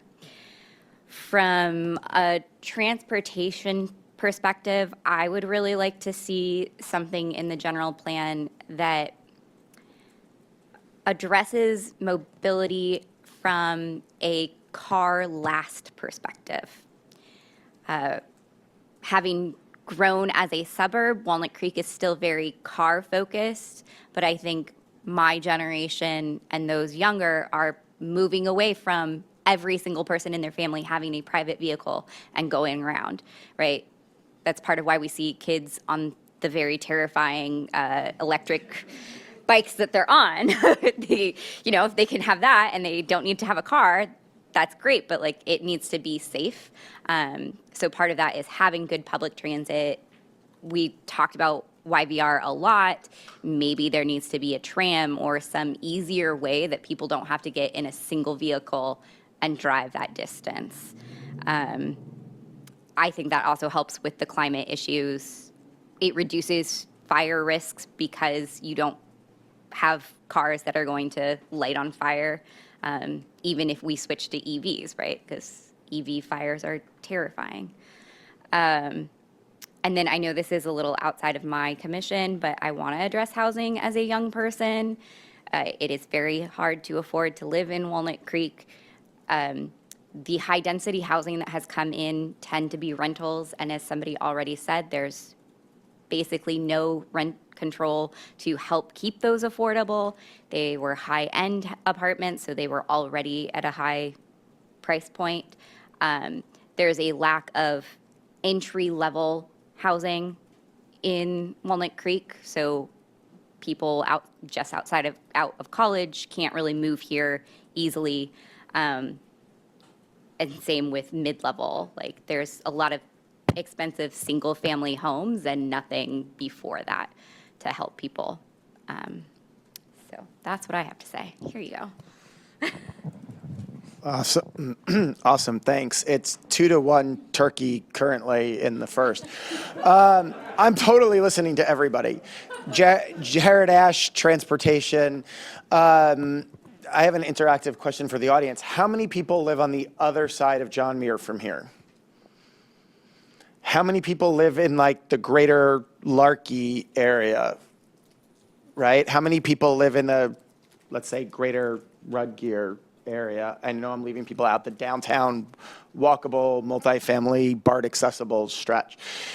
As I'm going here, part of what makes Walnut Creek unique is that there are very separate sides of Walnut Creek where, yes, we are all one community, but how many people do you know if you live in the Northgate neighborhood that live in the Larky or Rudgear neighborhoods or live in the downtown in the walkable areas? Most don't. And that's good and bad, and that's okay, but we have to just look at that. There's 4 school districts, Charisse? Five that come in here, right? That's very unique for a town this size. So that also further separates us a little bit because we tend to know the people who would go through our system. So I think those are just part of what makes Walnut Creek unique and good, and it's all positive. But it also makes it different because we all see things differently. I'd say going to critical issues and project outcomes, I would tie them together in terms of future-proofing.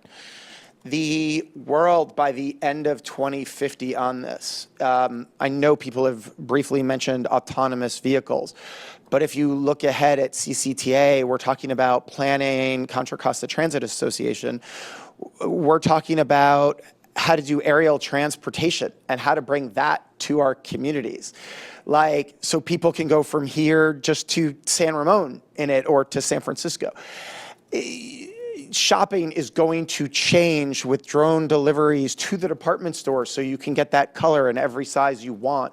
They're going to need warehousing. So I don't expect you to know all of those answers and be a futurist, but we have to create flexibility around how fast things are moving into the future with all of these technologies, from transportation to shopping and everything else. Because the last plan, none of us were getting groceries delivered.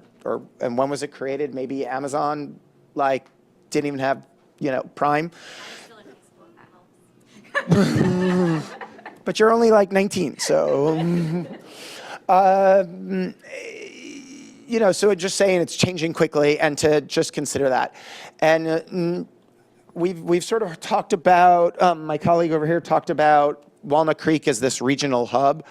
Economic development has been touched on, but never really talked about. That is a critical issue.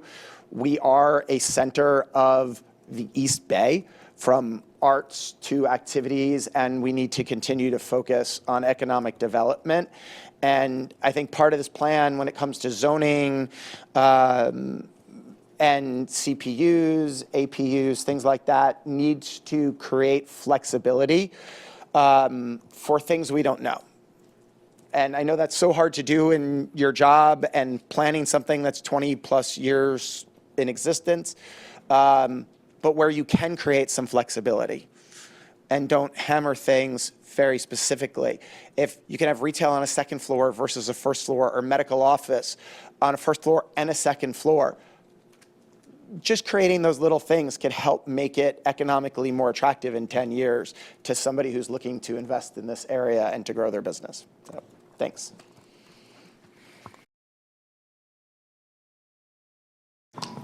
Peter Magnani, Arts Commission. Unique and special, I'll stick with the arts on this one. Well, yes to everything everybody said about everything else, but one of the really important things that makes Walnut Creek a true regional hub, a vibrant regional center, is the Leisure Center, and that's been touched on. It truly is, it's city-owned, but it truly is a regional center in that it proactively brings people in from all over the region. Modesto has one, and they occupy that role in their community. Davis has a regional center. Places that are lucky enough to have them have that economic anchor, if you will. It's an economic driver. It's a driver of diversity. The quality and the diversity of programming at that place brings in all kinds of audiences, and brings them not just to the center, but then brings them into the town where they spend time. and we see them. And unlike somebody mentioned that the town closes down too early, it closes down too early because the restaurants close too early. But on a Thursday, even a Wednesday night, you can walk around downtown and it's filled with people. They're mostly kids, and there isn't a lot for them to do. And it'd be great if there were more than just sort of wandering around and showing off. But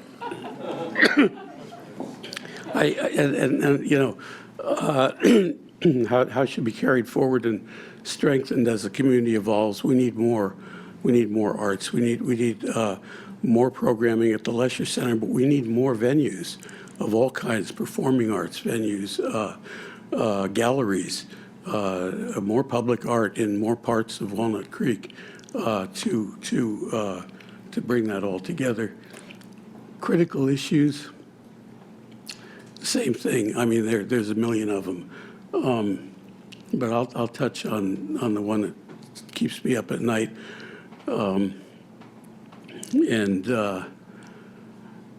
It's, I guess I'd say we're building more and more places that fewer and fewer of us can afford to go to. There's still a pretty good mix of big places and small businesses, but my nightmare is that you wake up one morning and it's what I think of as Colorado Boulevard in Pasadena. Used to be a mecca of wonderful, unique shops, interesting restaurants, cultural diversity. And then almost overnight, it was Sephora and Crate and Barrel, and that's pretty much it. And when I see new stuff going up, I think, and the way Broadway Plaza is kind of developed, I worry about that. And I think we really need to encourage in every way we can the preservation of small local businesses of all kinds, because that's really a large part of what gives us our character and why people come here. They don't come here to shop at the chains. They come here for what they can't get in their own community. So that's my piece. And thank you for doing this, by the way. Thanks. Art Oler, Pros Commission. So when I think about unique and special, and I look around the room and I listen to everybody, everybody has a different perspective. It's all in the eye of the beholder. But all of us found something or many things that brought us here. So it's everything here that's available. And one of the things that I think we're challenged with is looking forward to 2050 and still having people coming here for all of everything, because we do have everything here. And what we don't have, we can go experience elsewhere, but we'd like to live here. So that's why we're here. So that's the way I view it. And from a Parks and Rec perspective, you can't find a better community for open space in the United States in terms of acres per person of people that live here. We take care of our parks and we build fantastic things on them. Look at our $75 million project going on at Heather Farm. And that's going to be incredible when that's done next year, right?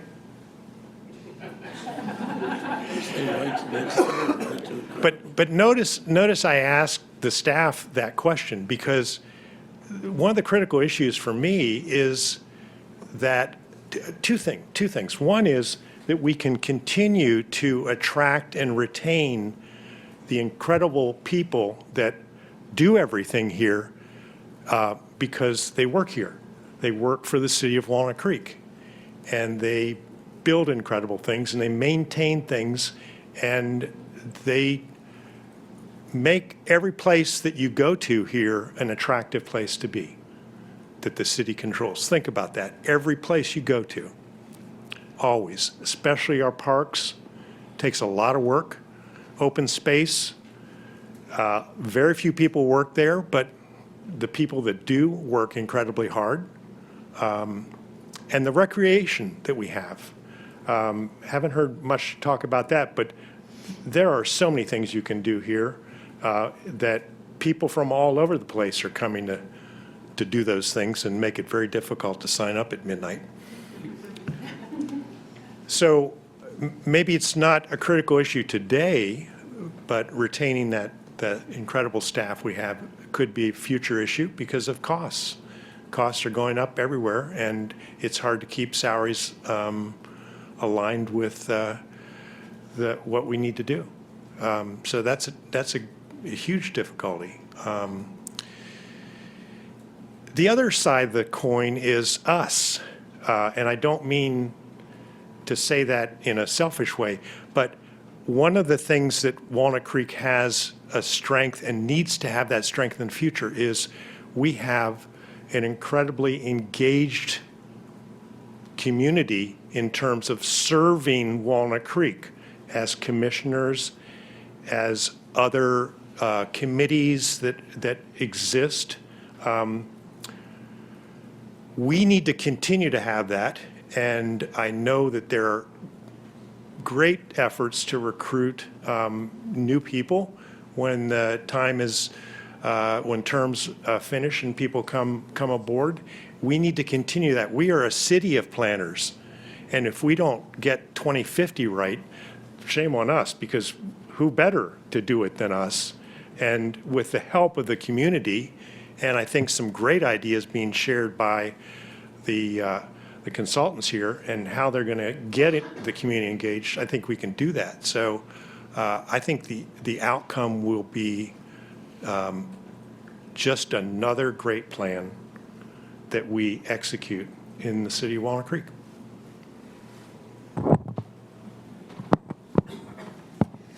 Fran Garland, Pros Commission. So, like many of the people I've said here, I came here because I liked the neighborhood I live in has direct access to open space, 3 or 4 trails, very good schools, et cetera. So that's what I like. And we took full advantage when my son was young of the recreation opportunities. And I love the arts programs, and I volunteer at Lesher, and it is a really great place to live and raise a family. I do think going forward, from our commission's perspective, you might not think about this very much, but we get a lot of conflict on our commission. And I think many people have said here we're a regional hub, and that's part of the reason is that people come from outside because we have things. And so everybody wants to play pickleball in Walnut Creek, and everybody wants to ride their bike in the open space, and so do the equestrians, and so do the hikers and the people who want to just preserve the environment. And so we get, and I just think we need, as we're going through this process, we really need to consider going forward how we're going to solve these kind of problems, and can we accommodate everyone, and how do we kind of work to make these areas of potential conflict as we grow and as we remain and even maybe improve as a regional hub.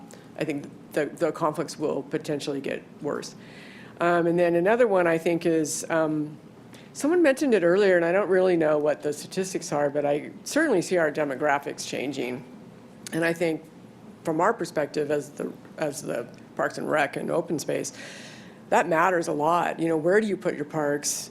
Where are the people going to be? Where are the children going to be? Do you need the 5-year-old playground? Do you need the senior center? You know what I mean? I think we really have to be considering what will we look like. And I know that's part of the planning process, is to try to identify that and do it. But I think it is important that we really, because I think the city is changing a lot, particularly with the new building downtown, the new housing, higher density.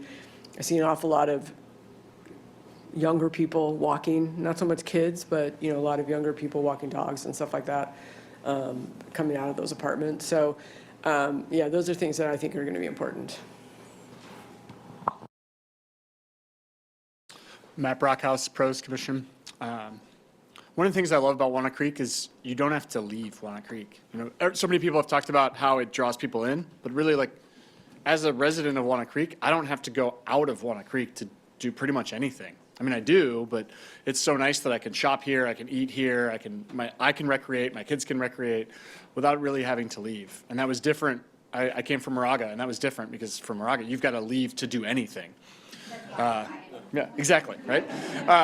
But with that being said, a couple of people have mentioned it, right? Broadway Plaza is a regional draw, and we've got those large multinational companies that have stores there, and that's great. But I think what makes a community unique is also a ton of unique and small commercial opportunities that I see kind of starting to disappear. So if Walnut Creek had a lot of character because it had this quaint downtown, if we don't put in some policies or some incentives to keep small businesses there, to keep retail rent down so that they can get in, to make it easier for an upstart business to get a storefront and hang their shingle, then that quaint kind of character is going to disappear.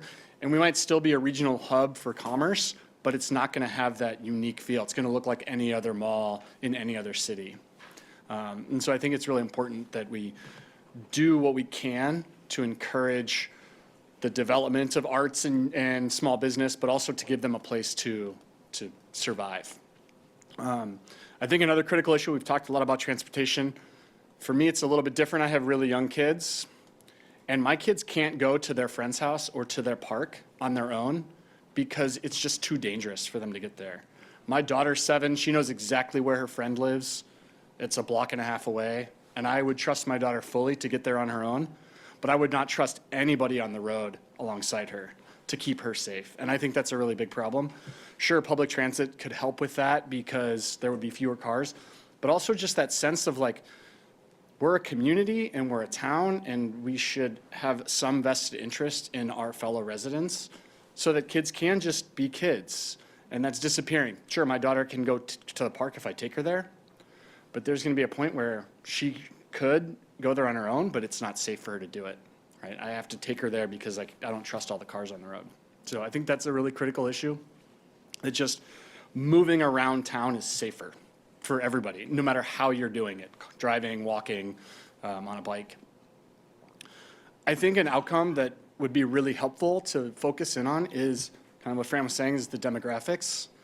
You know, if we think about housing, sure, it's important to think about units and what those units cost, but if we look at the demographics, I think we can address a bunch of different things, right?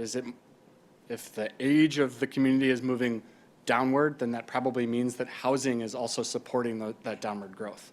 That there's schools for those people, that there's activities for all different ages. And I think that if we think about targeting a younger demographic in all things, it will help with affordability, it'll help with transportation, it'll help with housing, and any other factor that we might look at. Gloria Ann Sasser, Pros Commission. I'll keep it mostly pros focused. So I agree with recreation is very important. We need to continue to have recreation for all ages. Also, I believe that youth sports is important, and we need to keep that quality of life going through our community through to into 2050, particularly aquatics.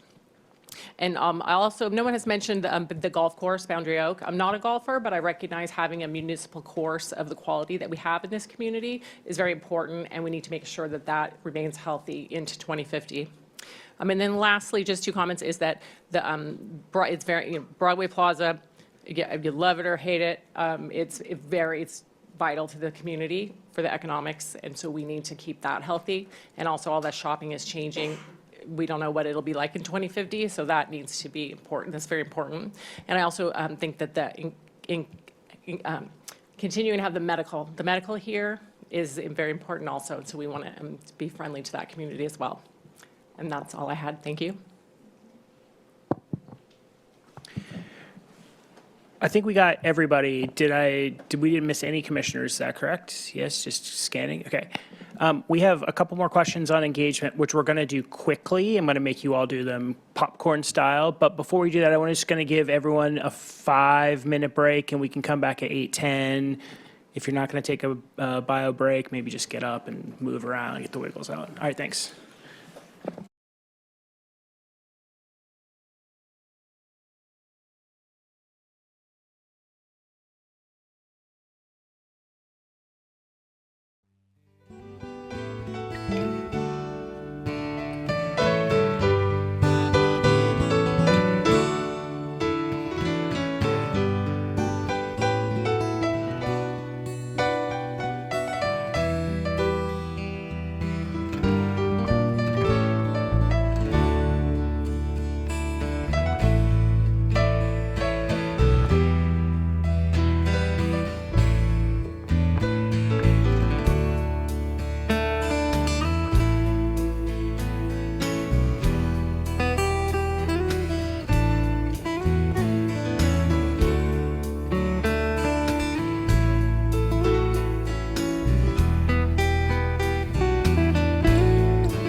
right on the overhead. Hello? Can you hear me through the mic? Hello? Right? Hello? I don't think it's working. 1, 2, 3, eyes on Bailey.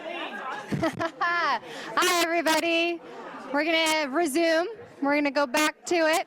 Yeah, it's just loud in here. That's all. It is green. It's just louder. Ah, thank you so much, Molly. I tried to do my, Had to my use it kindergarten once. and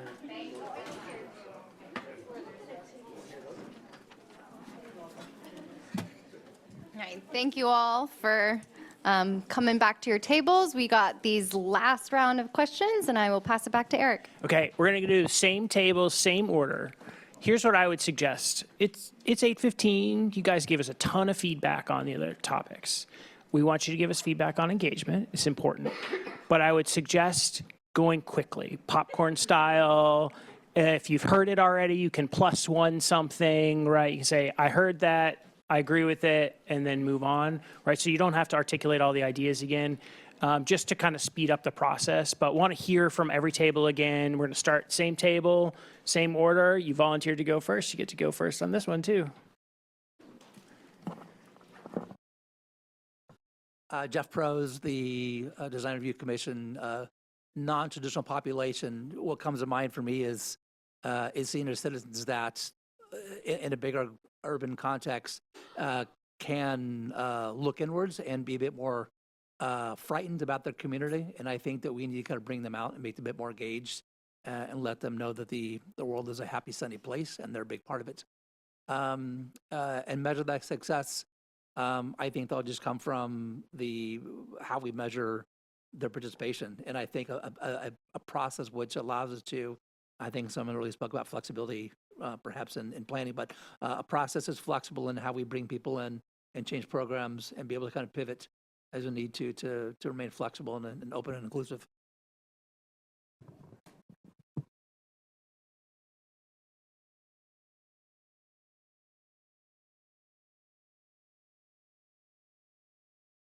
In the education realm, and this is a really great question. I think just answering it directly, because you gave some examples. So like, how do you get with young families? We don't have any representative of the school districts here. That's one way to get them to the table, is engage in that. We have these great sports programs. We have, Giants Soccer League, those type of things. Try to get into those channels. And when you're dealing with younger families, you got to do things like give them QR codes, go to their meetings, go give them a QR code and give them the opportunity, because they don't have time to go do things like surveys and those type of things, because they just don't have time to sit in things like this. Measuring success, it's always about what you're doing, which is get those visions and get those goals. You measure versus the goals. That's right. That's what you have to do, is make sure the goals are clear. That's what I got.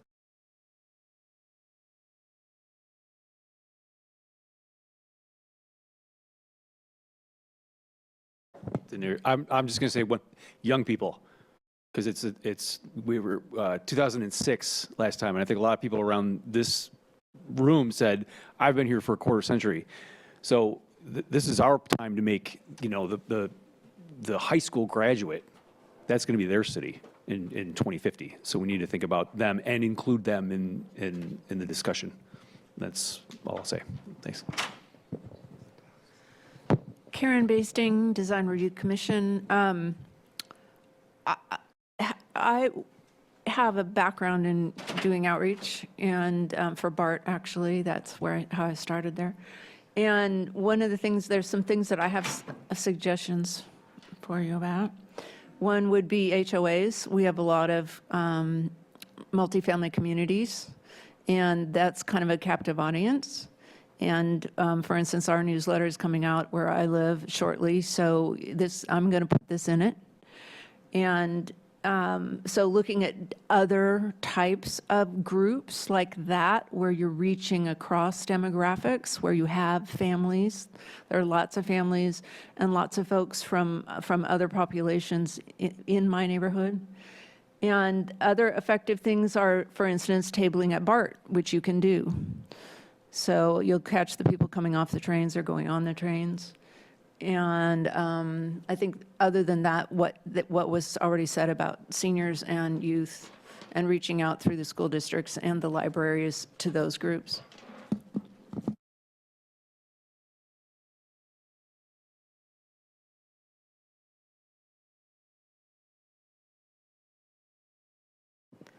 Sharice Cound, Planning Commissioner. Non-traditional populations, definitely young people. As a former school board member for Mount Diablo Unified, I appreciate everyone who's mentioning the schools. Thank you. Also, there are a number of schools that have required civic participation, and students are looking for projects to do. Not only seniors in high school, but even younger ages, sophomores, and even in middle school. And I love that our city has a youth commission and that those youth came up with the idea that there should be a youth commissioner in each of our commissions that we have here. So thank you, Diego, for being here today as well and participating. I think that's really incredible. I think about our diverse communities, people who may speak other languages, and if there's a way to have kind of ambassadors from those communities that are at these tables as well, who can share the information and help us consider how to really reach those communities. Thinking about people with disabilities and what kind of accessibility issues they may be facing. And people who are in multifamily complexes. So I like your idea about the HOAs. Thank you, Karen. And then ways to measure the success of our outreach and engagement efforts. I was thinking about participation demographics, like if we can see who is participating in terms of age, race, gender, but also it would be super cool, I think, if we could look at a map of the city and there were like little points on that map that, where we could see kind of big picture, are we reaching every corner? Are there neighborhoods that we're missing that we're just not hearing from? And then it was exciting to see that our city is starting to use AI for things like being able to access city services in a number of different languages. And so that's great, but also can we think about how we can do that human to human as well. So like, again, I kind of think about the ambassador idea along those lines. I'm thinking about the young family for the non-traditional population. Oh, Sharon Pinkstaff, Pros Commission. One of the effective ways perhaps would be the Sunday's farmers market in downtown Walnut Creek. You see a lot of young families with children, and it's a very good venue to kind of engage them in conversation. And I know you folks already talked about that in your earlier presentation. So, and that's Sunday here and Saturday at the Shaylands Farmers Market. Yeah, Ryan, Transportation Commission. I would just say this kind of goes along with the multifamily, but just renters in general. And you can go to, post signs in lobbies. It's easy to put mailers in a lot of apartment complexes. So yeah, I would just try to focus on those groups as much as possible because it seems like we have a lot of home owners that are represented, but renters not so much. Diego, Transportation Commission. So I agree with reaching out to school districts and having them give out surveys in schools. And then I think we should also have incentives for people to fill out surveys. So maybe having gift cards or prizes. And then for measuring success, we could compare with our previous survey, from I think 2006, and seeing if we have more people from other demographics participating. Charles Crowley, Transportation. As the recruiting world would say, you have to cast a wide net. Probably one of the most universal ways to cast a wide net is, and I know this sounds really old-fashioned, but mail. the majority of people, I would venture to say, in the city of Walnut Creek that live here and or work here, but primarily who live here, who we want to engage regardless of whatever diversity KPIs you want to look at, they probably get mail. So I know it sounds old-fashioned. It works for single-family homes, it works for multifamily homes, et cetera. So it would, I think, get you a high percentage. Measuring's tough. Some things you can sort of obviously measure because you can look at, you know, maybe physical characteristics. You can take guesses. There's other things, because you mentioned earlier when I asked about non-traditional populations, you know, tends to be the affluent people who come out for things like this. How are you going to gauge the non-affluent participation? Because we probably don't want to survey people when they come in the door. What's your income bracket or anything like that? So it's a hard one. We actually do often survey people's income brackets. We do age, race, ethnicity, income, own rent, and often you can learn a lot just by the own rent question. So Molly Klopp, Planning Commission, I agree with what everybody said, so check. But the thing I would add is homeless individuals or those living in permanent supportive housing. We have a number of those facilities, lovely places here in Walnut Creek, and I think that's a group of people who have unique needs. And in terms of measurement, I like everything you said on your survey questions, and we should measure all those things.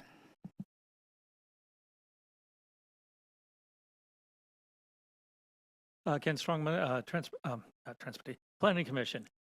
We have thousands of people coming into this city to work, and they create traffic, and they also patronize the shopping and the culture.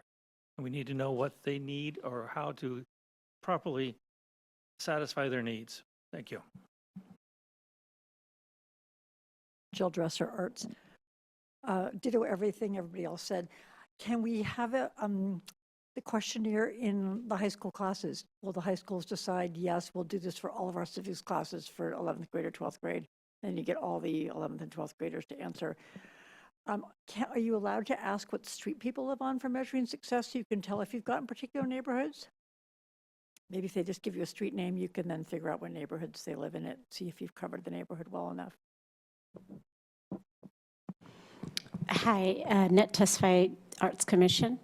I'm going to agree with most everyone here. I would say the young families would be a population I would definitely reach out to. And as well as I'm going to go back to the school systems, because I do believe what makes a great school usually is the PTA. And I am an active member of my school's PTA, and I can tell you that there's several committees on that, and most everyone that's on the PTA boards or volunteers is because they genuinely care about the community and the kids and their children's experience, not just at the school, but in the community setting. So I think that it would be a really wonderful opportunity for them to participate, to become a community engaged in just, I think, reaching out to the schools, maybe principals. I think they have more access to information that would be useful, and they will know how to engage the community based on that. But I do think the school systems are really important to be engaged with. And I think one way you can measure that is, the success for that is how they reach out to us as parents who are actually a part of the community. So I think seeing different types of engagement via, I don't know, we get newsletters, the school is very active, the teachers are sending assignments and things via just electronics all the time. So I think that's a wonderful way to measure that.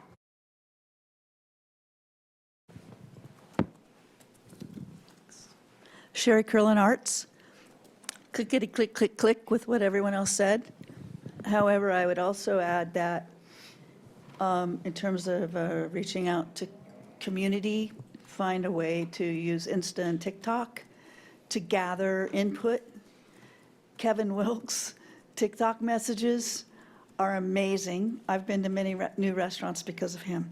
If there's some way to tie in the way, different folks around Walnut, anyway, you get the idea. So I would use that platform if you can.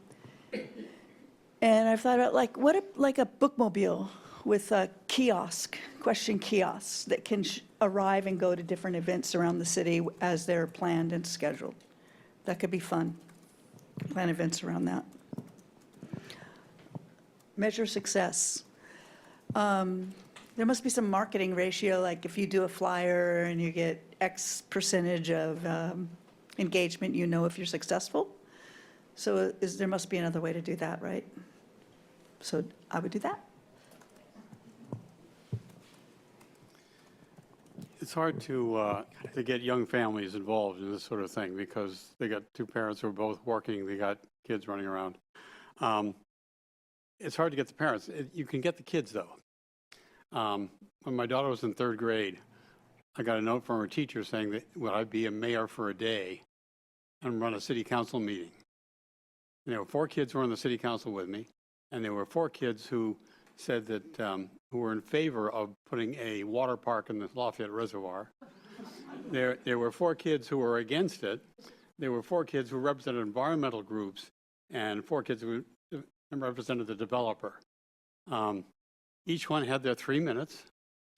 Actually, it's 2 minutes in Walnut Creek, but Lafayette it was 3 minutes. They had their 3 minutes. Some of them read their speeches. Some of them worked from notes. Some of them worked without notes. And they were more cohesive arguments than you'd ever get at a standard city council meeting. And you not only found out what those kids thought, you also found out what their parents thought, because of course they were involved in the process too.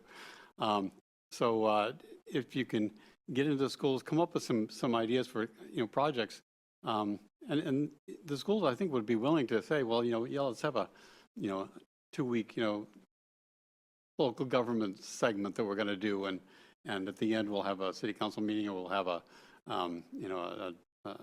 community town meeting, or whatever you want to do. But you get a lot of information that way.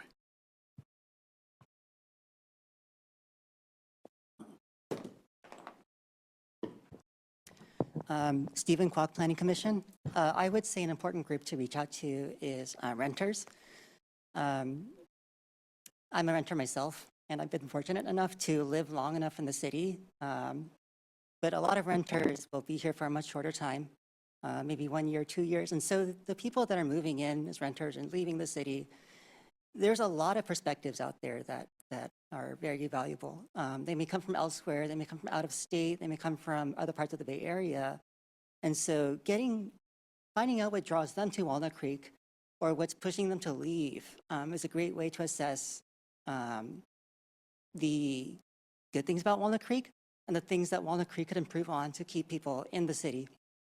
In terms other areas that we can engage, I would say people that live in the unincorporated areas at the edges of the city limits, because a lot of how we do the land use planning here will impact the cohesiveness between the city of Walnut Creek and the unincorporated areas. So areas such as Contra Costa Center, where the Pleasant Hill BART station is, I think about that one a lot.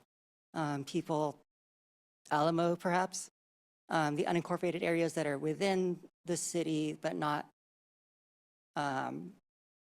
So like Walnut Heights, for example, the area down by Shell Ridge, people that live in that area, they may be unincorporated, but what we do here does impact their quality of life over there. Talking to people that work in the city but live elsewhere, I have a lot of colleagues that would love to live in Walnut Creek, but and they know people that work in Walnut Creek, but they can't afford to live there. So the businesses, maybe even the bus drivers, the BART people that run the transit, they have a first-hand perspective on who uses transit, how easy is it to get around, areas like that. Measurement and success, I agree with the people who've said that measuring by demographic, also by neighborhood, I think would be a very helpful way to see, but also measuring by organization, especially if you're going to do businesses outside of the maybe smaller businesses outside of the major community organizations that we typically think of when we talk about traditional populations.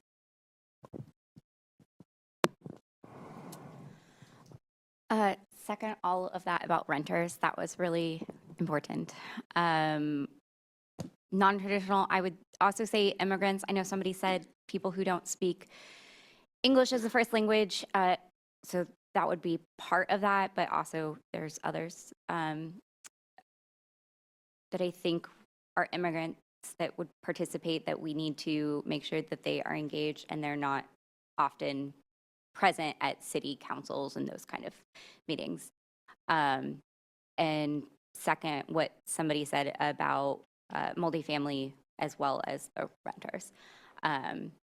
I would recommend finding some of the events that the city puts on, or Walnut Creek downtown puts on, those kind of festival moments where people are already at an event and you can talk to them, particularly if there's any family-friendly ones, because then you can get parents because they're already at that event. And then I second whoever said be at BART, because I have found that young professionals are hard to reach because they work and then they work long hours and don't have time to come to community meetings a lot of the time. And then I second Sharice's idea about like a map where we're making sure that we get representation from all of the neighborhoods, as was pointed out the last round. Each neighborhood really has its own distinct feel to it.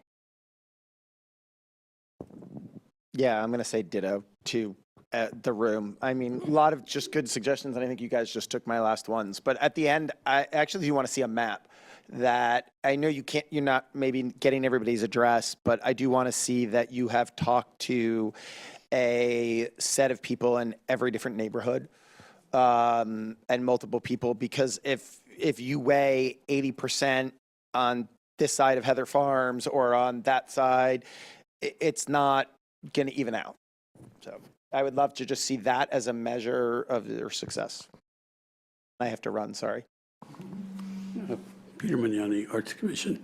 I would hope that you're reaching out to organizations that serve ethnic communities, African American, Asian, Hispanic, LGBTQ+, et cetera, because the people who participate actively on the organizational side there tend to be the idea people. The other thing is the place in Walnut Creek where everybody from all walks of life, ages, come together is the library. And if I had your job, I would call Addie Spanbach tomorrow morning. She's the librarian, and just say, how can we partner with you to get groups together to talk about these things? Art Oler, Pros Commission.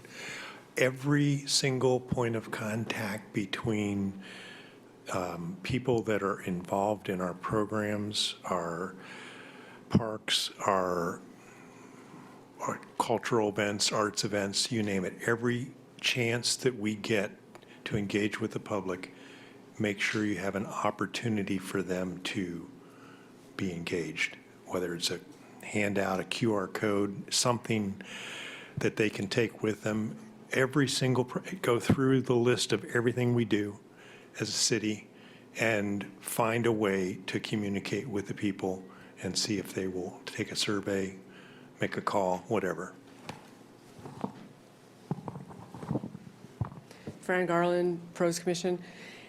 I have more of an observation. I don't really have anything to add on the partners. People have really covered most of what I would say. This is a 3-year process approximately, and there's going to be a lot of outreach over all of those years. So I think you have to make people feel like they're being heard. I think that's really, really critical.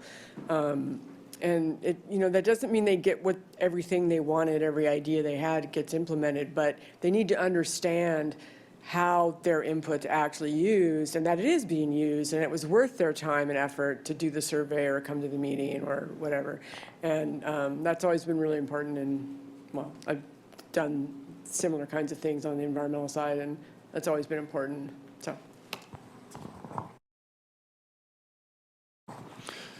I would really second what she said about making sure that when people do engage, they can appreciate how their engagement contributes to the end product. And I think, you've gotten a bunch of really good ideas about how to get information to people, a QR code or, whatever. I think another thing, though, is showing up to the workshops or the open houses can also be really, really helpful for public buy-in. But so often, at least in my experience, those are like on a weekday evening, which is impossible for a young family to do. And so having different days, different times, different venues, right? Not just downtown, but maybe over in Shadelands as well, so that they're accessible to a variety of people at a variety of times and locations, so that you get a more representative sample in person as opposed to just doing the online or the mail-in stuff. Gloria Ann Sasser, Pros Commission. I'm surprised we get a lot of people attend the pros meetings, and it's not always the same ones. There's variety depending on the topics. So I think it would be helpful that we could have an announcement on the agendas just to encourage people, go to the website and give your input. That would be terrific, actually, if you all could announce this. I mean, I think that would be very helpful, and you share the information about how to stay engaged in the process. This is the information again, so you all have it in front of you. Just want to thank everyone for all of the feedback tonight. It seems like we're going to have our work cut out for us over the next few years, but really just want to say thank you for giving us your evening and sharing it with us. We're going to have a lot of opportunities to engage with you throughout the process, and we're excited to continue doing that. So looking forward to seeing you all again at your individual commissions or back here in kind of a joint session or at community meetings that'll be coming up over the summer. So just really appreciate that. So thanks, everyone. Thank you so much for your presentation. We really appreciate it. And thank you all commissioners, staff, the consulting team, and members of the public for your participation this evening. The input received tonight will help inform the general plan update process. This meeting represents the beginning of a broader planning process, and there will be additional opportunities for discussion, community engagement, and input as the project progresses. But with no further business before us, this meeting is now adjourned.